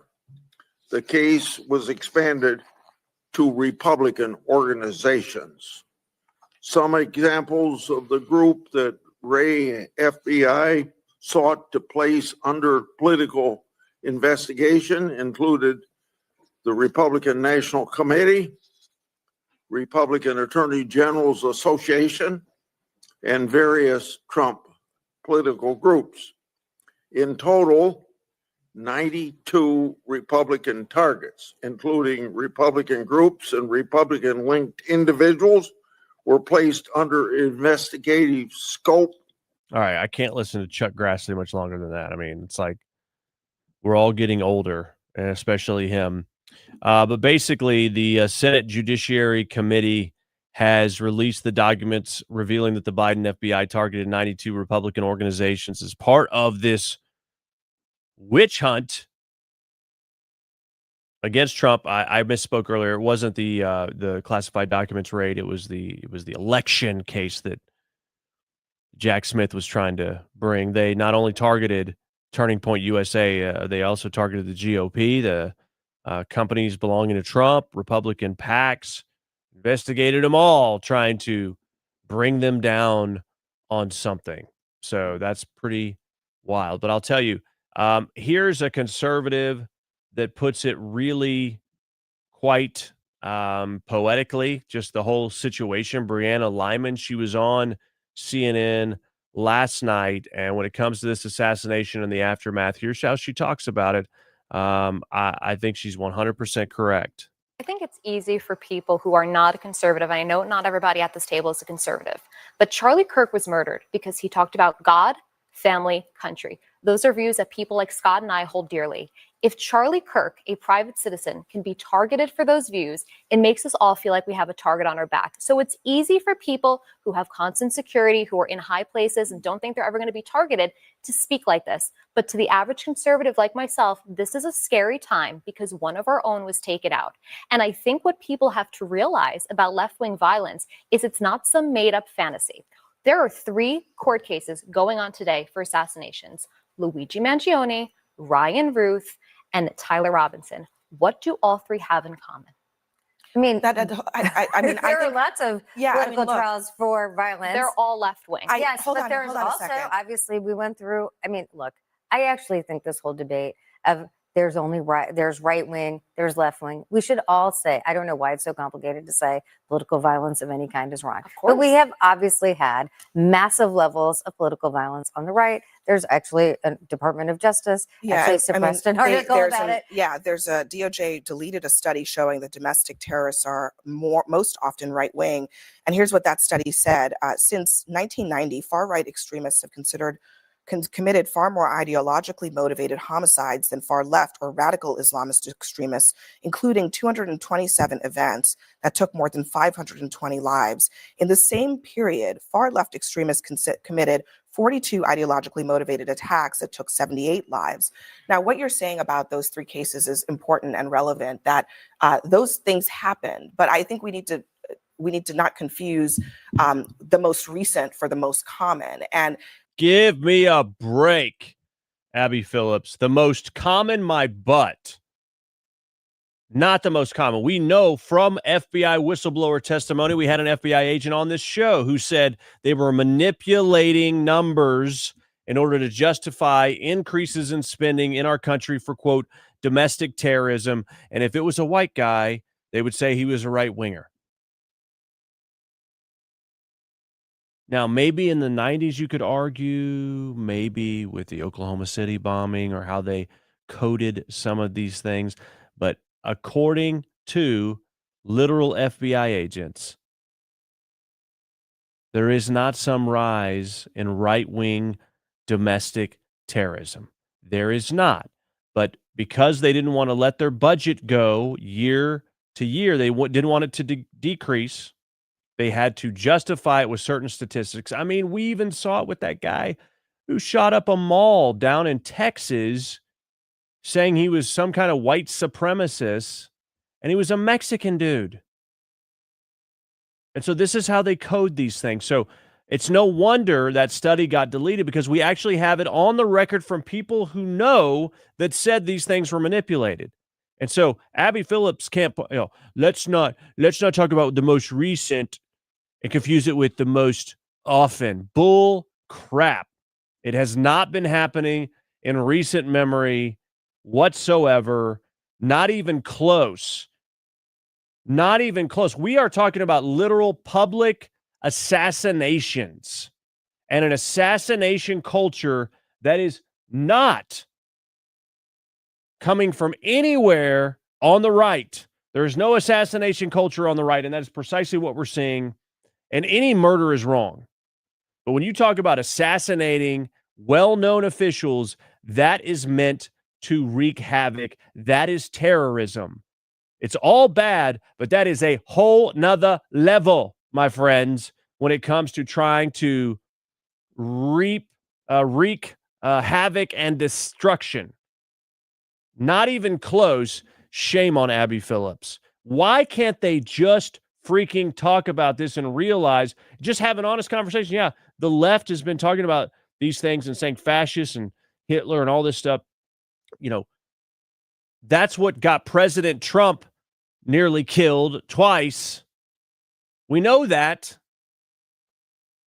And then we know the motivation behind Charlie. Like, this is not coming from anybody on the right. These are all things that are coming from the left. It is point blank, black and white, easy to see, but yet they don't even want to admit it for a moment. And they keep defending it.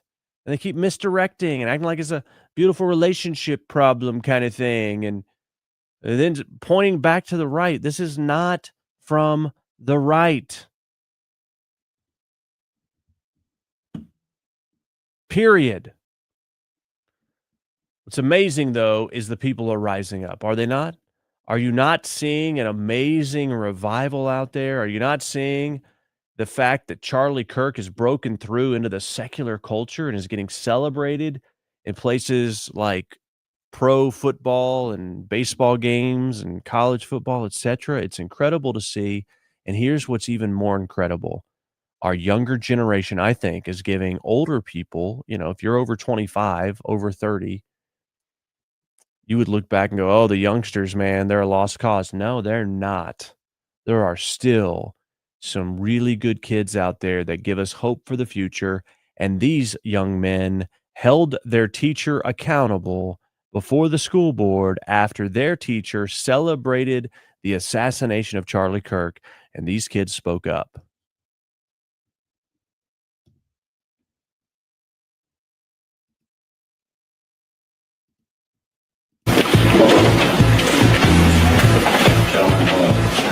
I'm Jabari. I'm Caleb.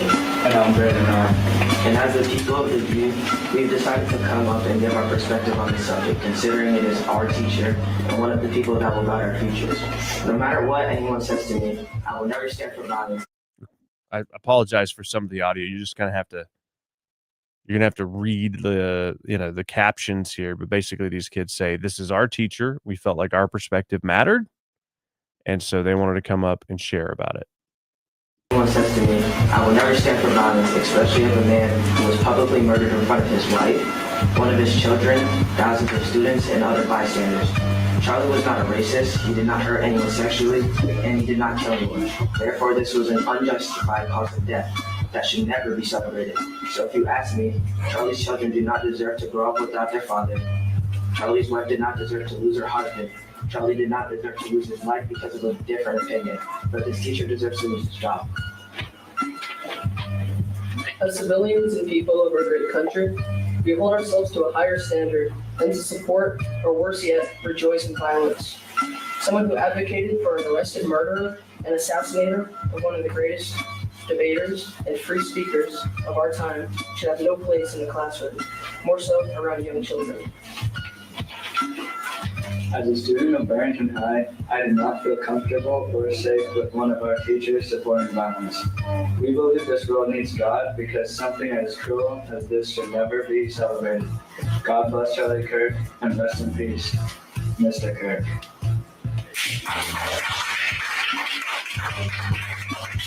All right, so there's hope. These kids were willing to speak up and speak out against the celebration of murder, and that is a beautiful thing. Another beautiful thing that we're seeing here is people that have been, historically on the left are saying, I'm walking away. There's some language in this clip, but these people are walking away after what just happened.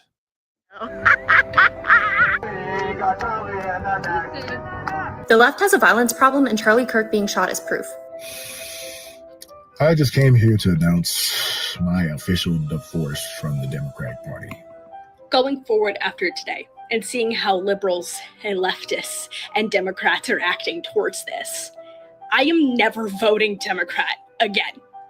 Ever again. For the rest of my life, I will always vote Republican. This Charlie Kirk thing kind of put the nail in the coffin of me being a Democrat. I was slowly moving away from it anyway because I was noticing certain things.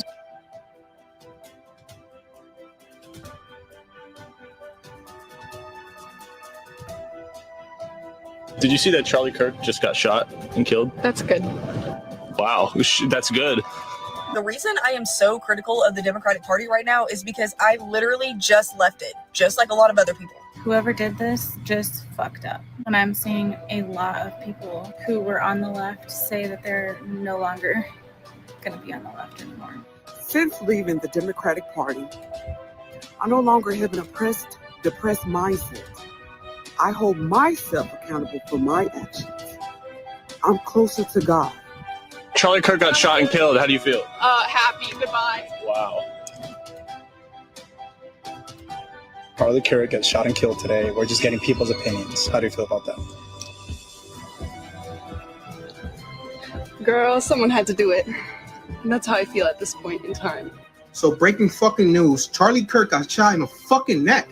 That was the last bastion. I can't be a liberal no fucking more. You see the fucking comments? I hope the gun is okay. Democrats right now, it seems like all they think about is, oh my God, he disagreed with me. Oh my God, he doesn't agree with me. Oh my God, he disagreed with me. I'm sorry, but I cannot be a part of a party that's doing that because that's not a party. That is a cult. If you voted Democrat like I did, you voted for a party that does not exist anymore. Charlie Kirk just got shot. Well, breaking news, folks. Seems somebody just took a shot at one of the Fastest favorite 5-mile-wide mouthpieces, Charles Chuckle Kirk.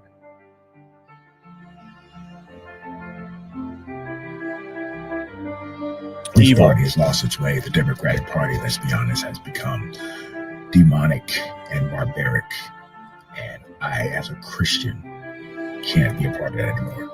If you actually believe in free speech, if you actually believe in democracy, you cannot be cheering on violence just because it's happening to one of your political opponents. This isn't how healthy countries act, and this isn't going to end well for anyone. This is disgusting. A lot of people are acting really gross about this, and I feel horrible for his family. It's honestly just like kind of scary.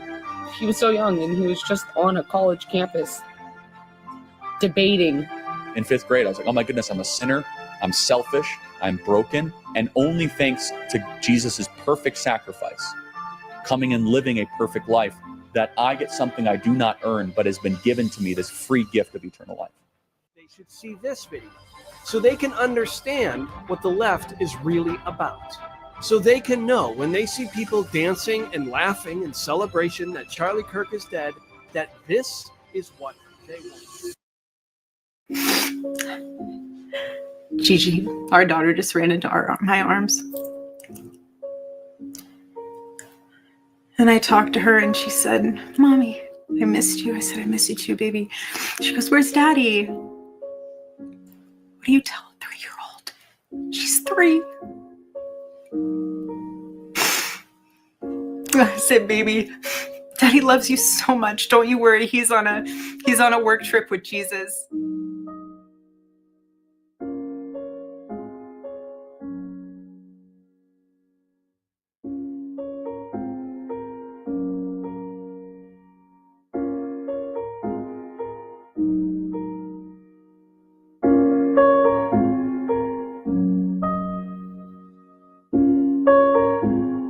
All right. So they're promoting this as walkawaycampaign.com, #walkaway. It never gets any easier to watch those videos of people celebrating a murder. Just the evil, hubris, and just callousness. It's so disgusting. But obviously, it's having an incredible effect when it comes to people rejecting the Democrats. It doesn't mean all Democrats are celebrating this, but the people that are celebrating this are Democrats. So do you want to be associated with these people? Do you want to be celebrating a murder by association? I would think not. We've been telling you for a long time that the Democrat Party has left moderate Democrats or reasonable Democrats. It's gone. So who is the stupid one here that hangs around and stays and associates themselves with this kind of crap? Now, I would guess the people that are uninformed have caught headlines that say the guy's MAGA, and so they feel good about themselves. They haven't seen any of the celebration videos, so they don't know anything about it. Guess who has to change that? You, me, and everyone else has to make sure that everyone you know that you have a sphere of influence with has seen the fact that the left is celebrating this and also knows the fact that this guy was left in his ideology and hated Charlie Kirk because of what he believed. And all these people that say, Charlie Kirk was this, Charlie Kirk was that. Prove it. Prove it.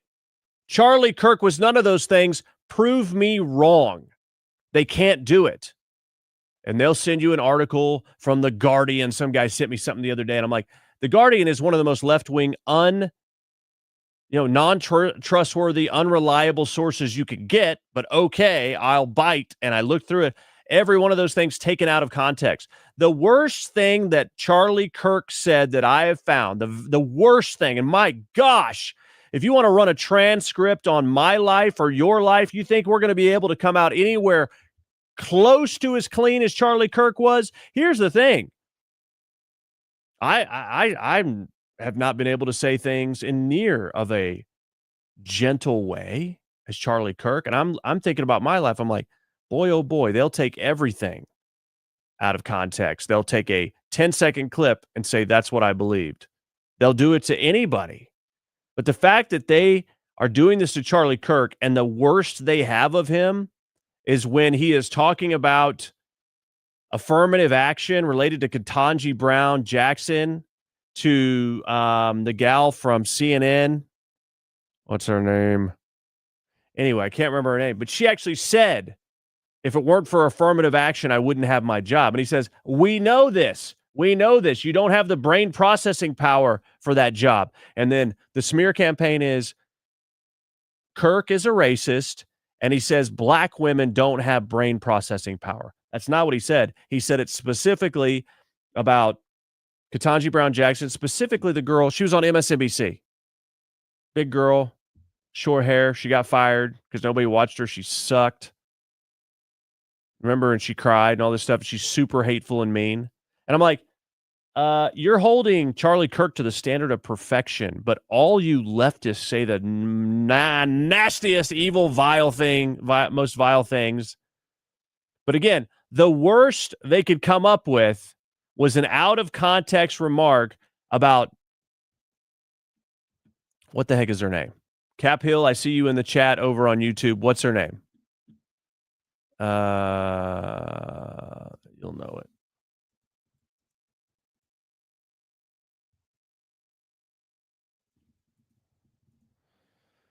We'll all know it when we hear it. What is her name? Maybe I've lost everybody. So much information, I've lost everybody. Earth to the chat. All right.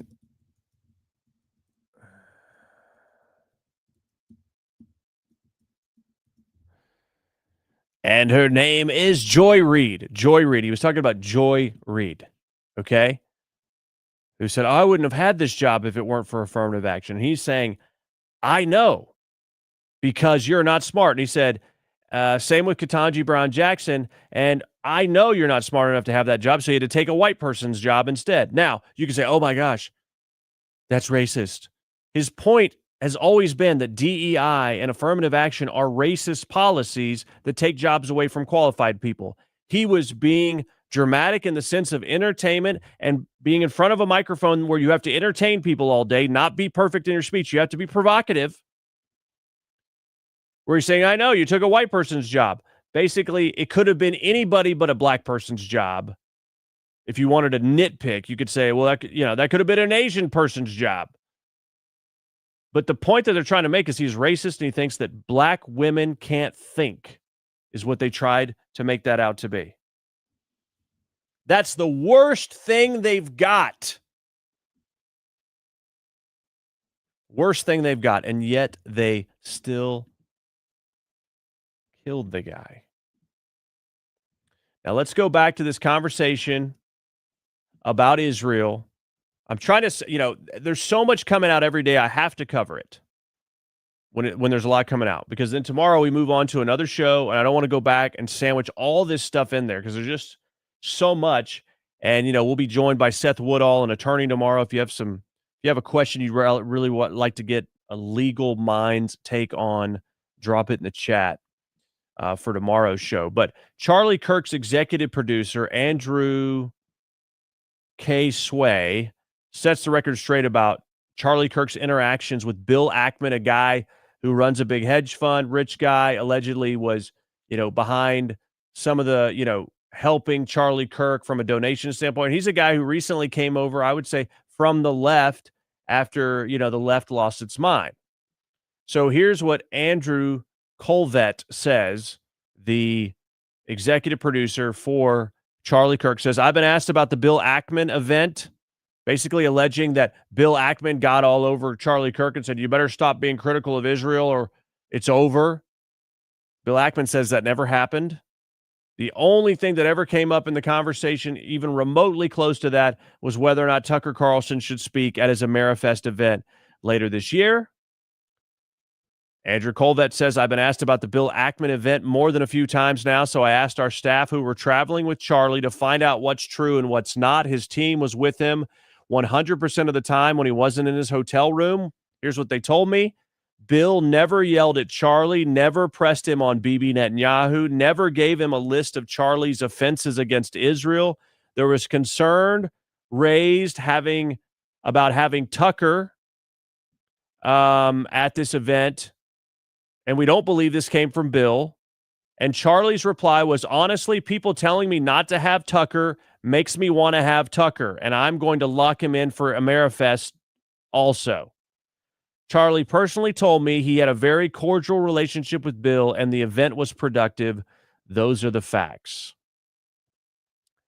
But Candace, what the heck is her name? What is her name? Candace Owens. Okay. Candace Owens, basically, according to Ackman, slandered him, accusing him of staging an intervention with Charlie Kirk where threats were made with respect to his supposed evolving stance on Israel at an event I hosted in the Hamptons. So you got Candace Owens coming out making big accusations as well. And then this is supposed to be, fuel and fodder for this idea that, Charlie Kirk was going anti-Israel.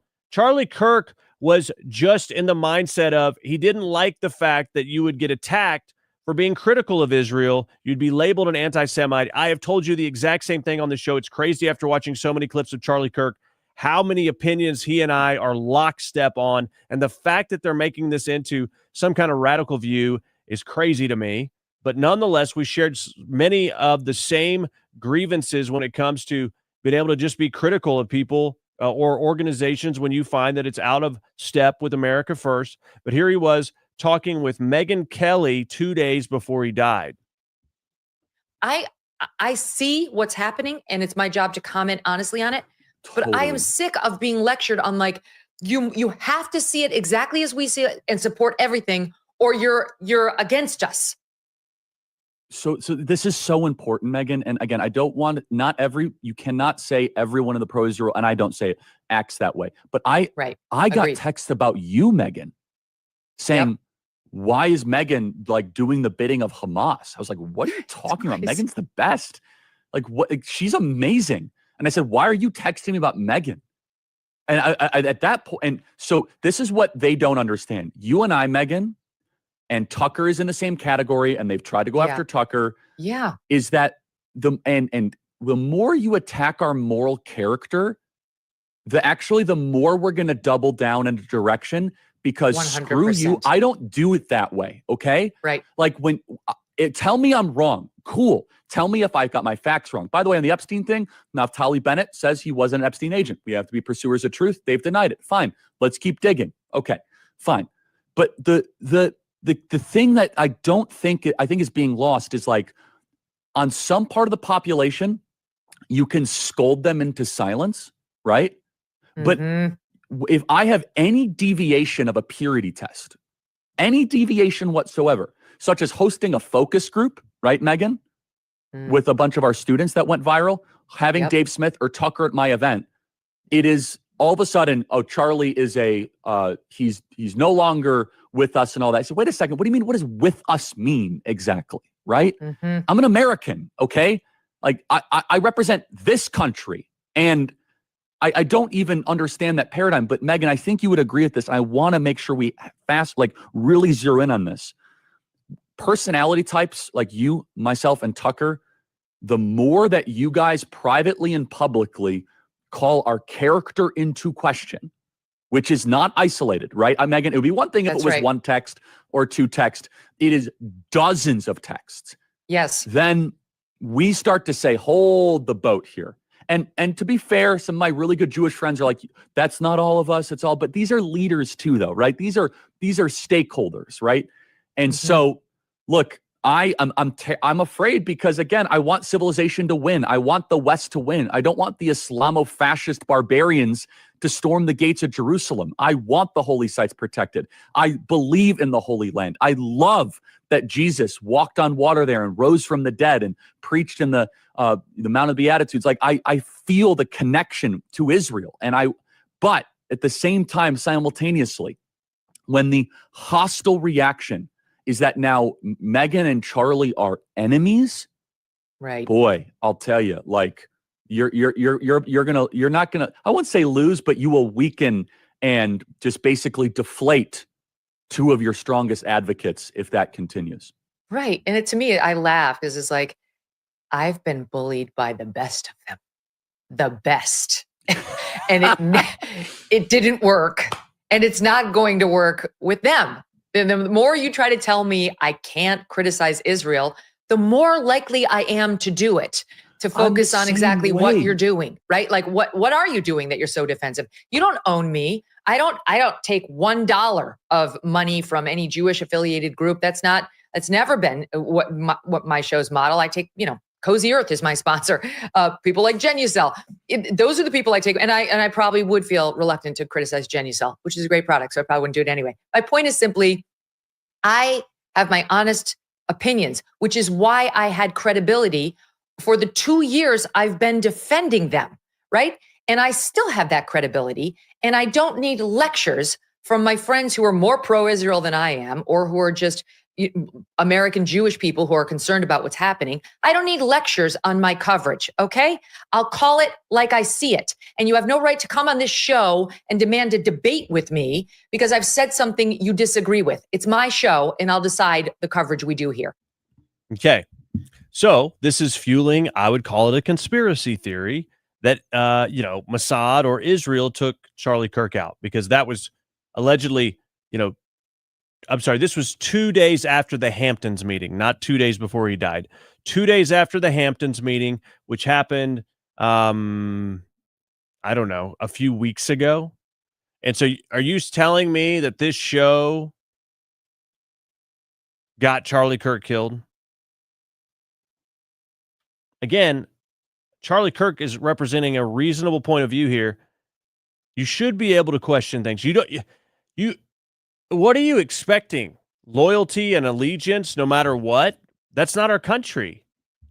And so you have to be able to, we're critical of our own country here in the United States. So it's ridiculous that anyone asks for someone, to never say anything critical of Israel. I think that's ridiculous. Okay. Believe me. But I also think it's ridiculous to think that Israel or Mossad or some other Jewish organization had Charlie Kirk killed because of that.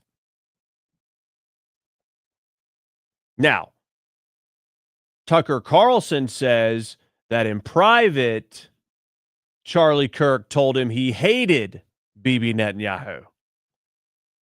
Sounds like Charlie Kirk, doesn't it? Going around saying he hated people. I don't know. Tucker Carlson said that. I like Tucker, but Tucker is, some of these people start to get weird after a little while. Candace Owens is one of them, but here's a video, I don't know, from years ago. Now, maybe in the years since this video, Charlie Kirk decided to hate Bibi Netanyahu. I doubt it, but here he is with Candace Owens. We've been on the move. We were in Israel a couple weeks ago for the embassy opening. We went over with Huckabee like 4 or 5 years ago. Is it not the most amazing place? I never been, and we had like an hour with Netanyahu. He's special. Yes. He's a special leader. No, I says. Oh, and he's everything a leader should be, right? Just confident and direct.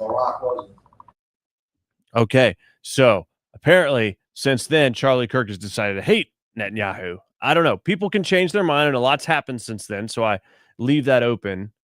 But I'm skeptical that Charlie Kirk's going around in private saying he hates Bibi Netanyahu. Again, you can still be supportive of Israel and not like Netanyahu, I think.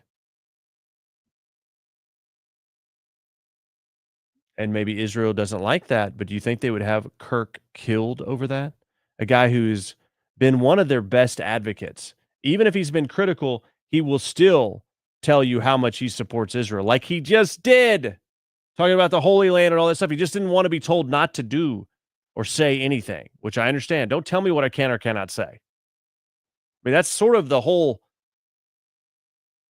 trust factor in this space is you got to be able to say what you want to say, or otherwise you're selling out. You got to be able to tell the full truth. Now, Candace Owens, though, she has taken it a step too far, in my opinion. This isn't telling truth. I think this is making it about her, and it's really disturbing to me. Take a look. Belly right now. To those of you who think that you are going to replace Charlie Kirk, okay? Kings are born. You don't just get to depose and tell us that we're going to follow this individual, okay? I'm one of the Masons of Turning Point USA. You put a shill in Charlie Kirk's chair, in Charlie Kirk's company, and you try to tell us to follow that individual, I will be an enemy of you. There will be nothing that can stop me. Okay. And I want you guys to understand, this is not a threat. This is a promise. There will be nothing that can stop me. I will release every single text message. So to those of you who are trying that, I'm seeing the messages. I am telling you to back off right now. Like right now. Don't do it. Okay. Don't you think about it. I know exactly who you are. I know exactly who you were that were exerting pressure. Don't you pretend to be noble now and say nice things about Charlie Kirk and think you're going to slide into his chair. Okay? Over my dead body, which I'm sure can be arranged. Okay. Make it about yourself, Candace. Make threats against TPUSA. Apparently, there's somebody there might be thinking about bringing in as part of the organization, and you know who it is, and it's not you, and therefore you're going to expose text messages maybe where this person was critical of Charlie Kirk right now. Why are so many people making it about themselves right now? The guy has not even been buried. The funeral hasn't happened. It's happening this weekend. Trump, Vance, Erica Kirk, others, Stephen Miller, several, Tulsi Gabbard, people speaking at this thing. But the guys, I mean, this is so self-serving and disgusting. I am embarrassed and disgusted for people in my industry right now on the right.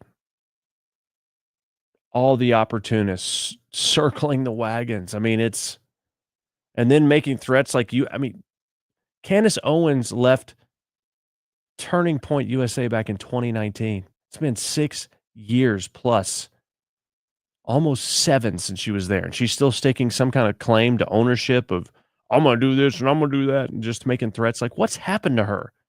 These people that get obsessed about Israel, here's what I've noticed.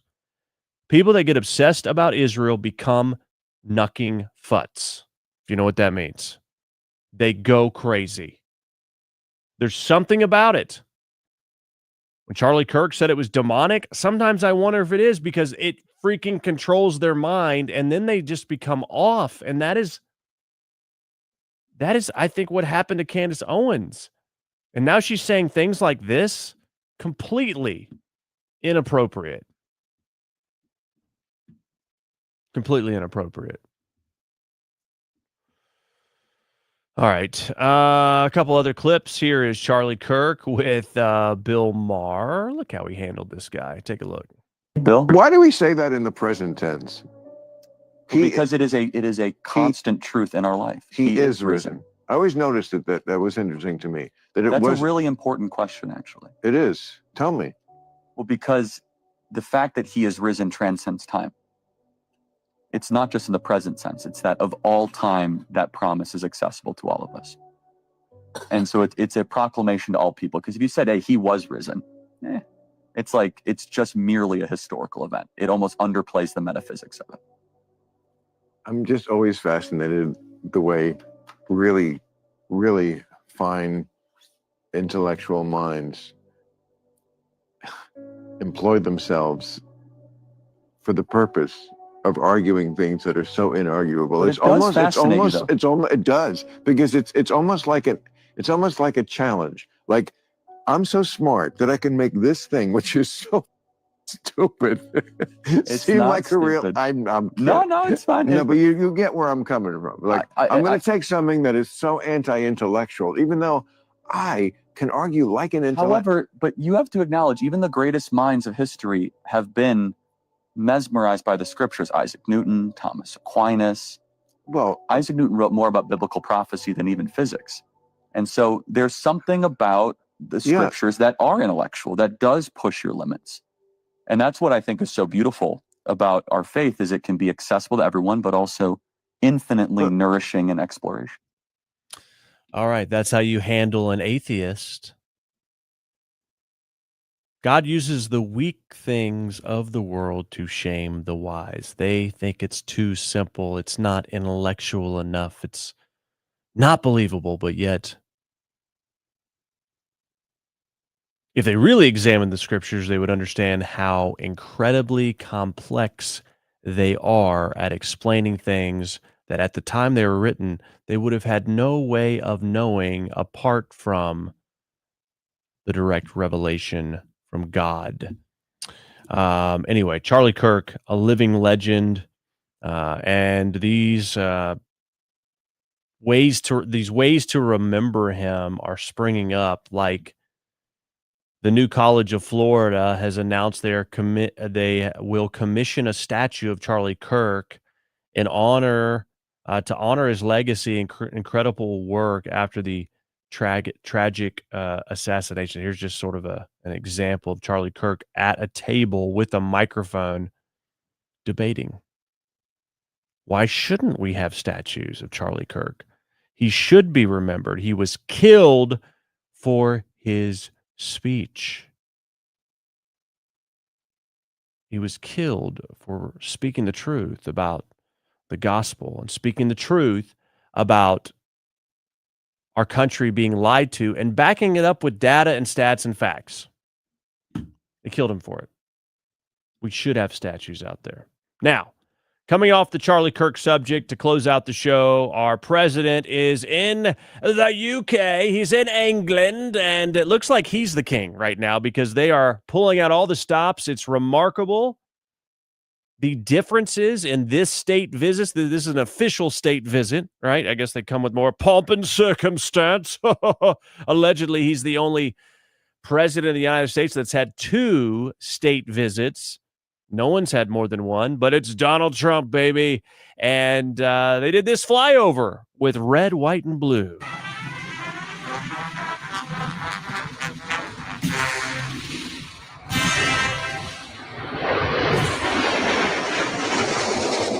Would you look at that? Would you look at that? Just look at it. Wow, okay. I thought we were in England. What the heck is that bloody airplane with the red, white, and blue? Oh, it's because we love Trump. Yes, plenty of people have pointed out that this state visit, official state visit, is much different than, say when he visited in 2016-ish, 2017 probably, actually. According to some pundits out there. Well, at that time, Trump was new. His election was being questioned with the Russia collusion hoax and blah, blah, blah, blah. But now it is so starkly clear to everyone around the world that the United States of America is behind Donald Trump bigly. They're bigly behind me. They're behind me, and they're so big. They're behind me all the way. It's so beautiful, so great. And that is evident to the people of England and the king.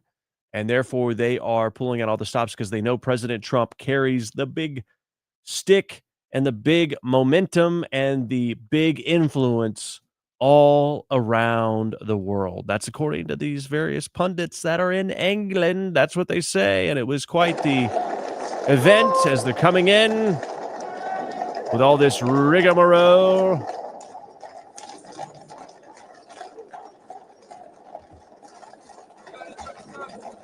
I mean, look at that. So, anyway, it was quite the event.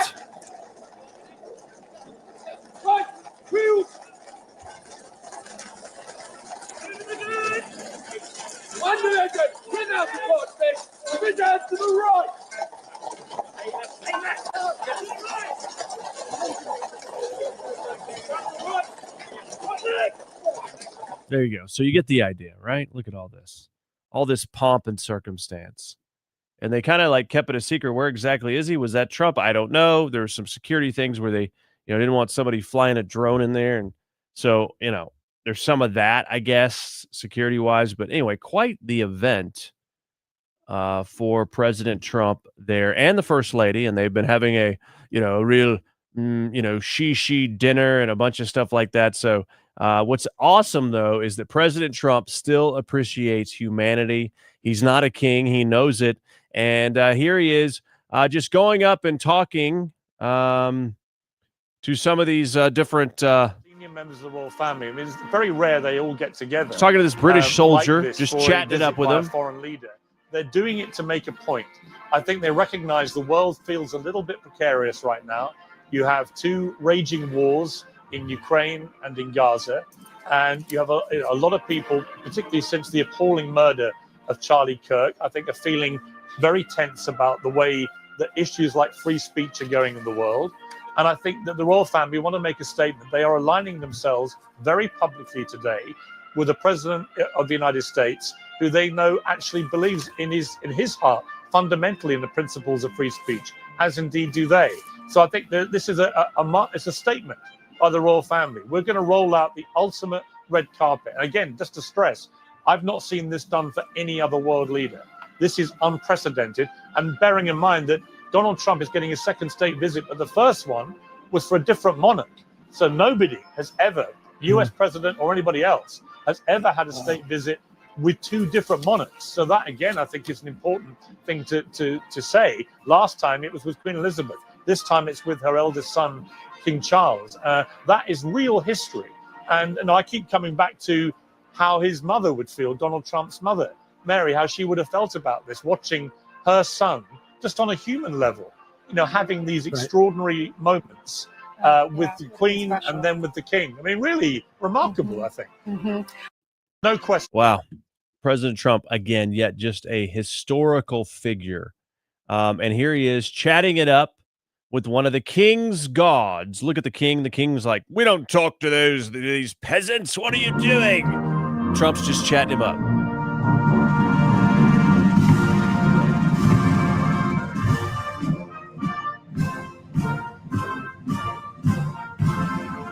Look at the king. The king's like, doesn't know what to do. He's got a sword. I wonder if he would let me have the sword. Remember on election night at one of the inaugural balls, he had the sword. Anyway, Trump appreciates the humanity of these things. He is not a king, and therefore he does not act like it. If you would like to contribute to our mission to bring you this content, you can do so. We've been on the air for almost 2.5 hours. We don't have any contributions that have come in so far. If you want to support us bringing you this content, please help us cover our costs with a $5, $10, or $20 contribution or more right now using Cash App or Venmo. Just send it right over. I've got my Cash App and Venmo accounts set up on my website, and that is IkeReport.com. IkeReport.com. One more time, IkeReport.com, or in the chat on Rumble. Now, a big thing that happened, we were talking about this yesterday on the hate speech thing that Pam Bondi said, where she said that, hate speech crosses the line into threats of violence, is not protected by the First Amendment. So she has revised her statement to add this violence aspect of making threats against people versus calling it just hate speech after everyone pushed back against her. And so this may be something we talk to Seth Woodall about tomorrow when he joins us on the show in the morning, which is going to be at 10 a.m. Eastern time. So we'll go 10 to noon Eastern time. Then at 12:30 Eastern time, so 30 minutes after the show is over, I will be on Newsmax with Bianca De La Garza on Newsline. So busy day tomorrow, but wanted to bring you this today because I didn't want you to miss it all, and I knew we couldn't get to everything because there's going to be more news tomorrow by the time it all happens, right? So, again, help us out, Cash App or Venmo, IkeReport.com, or in the chat on Rumble. And I am going to leave you with 2 minutes of Charlie Kirk being racist. And that, of course, is sarcastic. Remember, my friends, it's not time to back down. It's time to double down. The truth is worth it. Do not be discouraged. Take heart. Something is happening in our country and around the world right now. A revival is afoot. The darkness has been exposed, and it's time to shine a light like never before. And that's exactly what we plan on doing. Have a great night. The ability to debate with you, man. I want you to think about what I asked you. Okay, you mind if I have a hat? Yeah, sure. Thank you. Thank you. Great points. I would say that I am with you for the idea of a colorblind society. I think it's a bit of a farce to say that colorblind society is something we should aspire to, but I think it's a farce to think that it doesn't exist, that race doesn't play a factor. I totally agree. Okay. Yeah, you're black, but it doesn't matter. Mm-hmm. It's not the most important thing. Instead, it's, are you a good person? How do you act? How do you treat other people? Are you a Christian? Like, what is your worldview? I want to get back to that. Of course, we're still going to see differences, but I want to de-emphasize them to a place where we look at each other as fellow human beings and fellow American citizens. Thank you so much, Absolutely man. Appreciate it. Thank you. Hey, can I get a hat from my buddy? Absolutely. I have my buddy.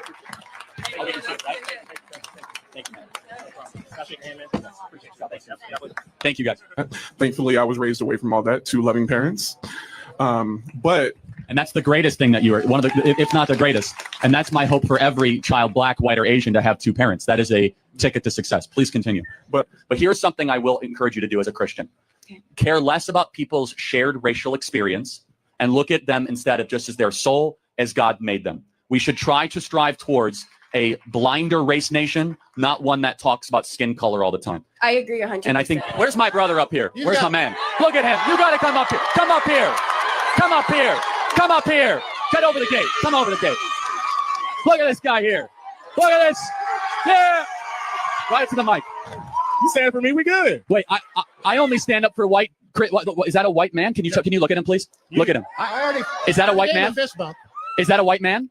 You said I only stand up for white men. He's got dreads. Instead of just looking at everything in the past that's wrong and bad through a victim lens, say, you know what? It's still going on. Okay.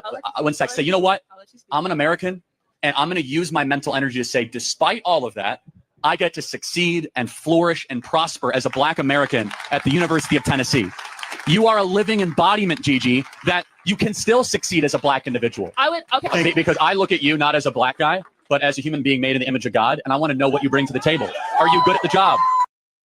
Rate, subscribe, and leave a review. It's how we get the word out amidst the chaos. Thanks for listening to The Ike Wingate Show.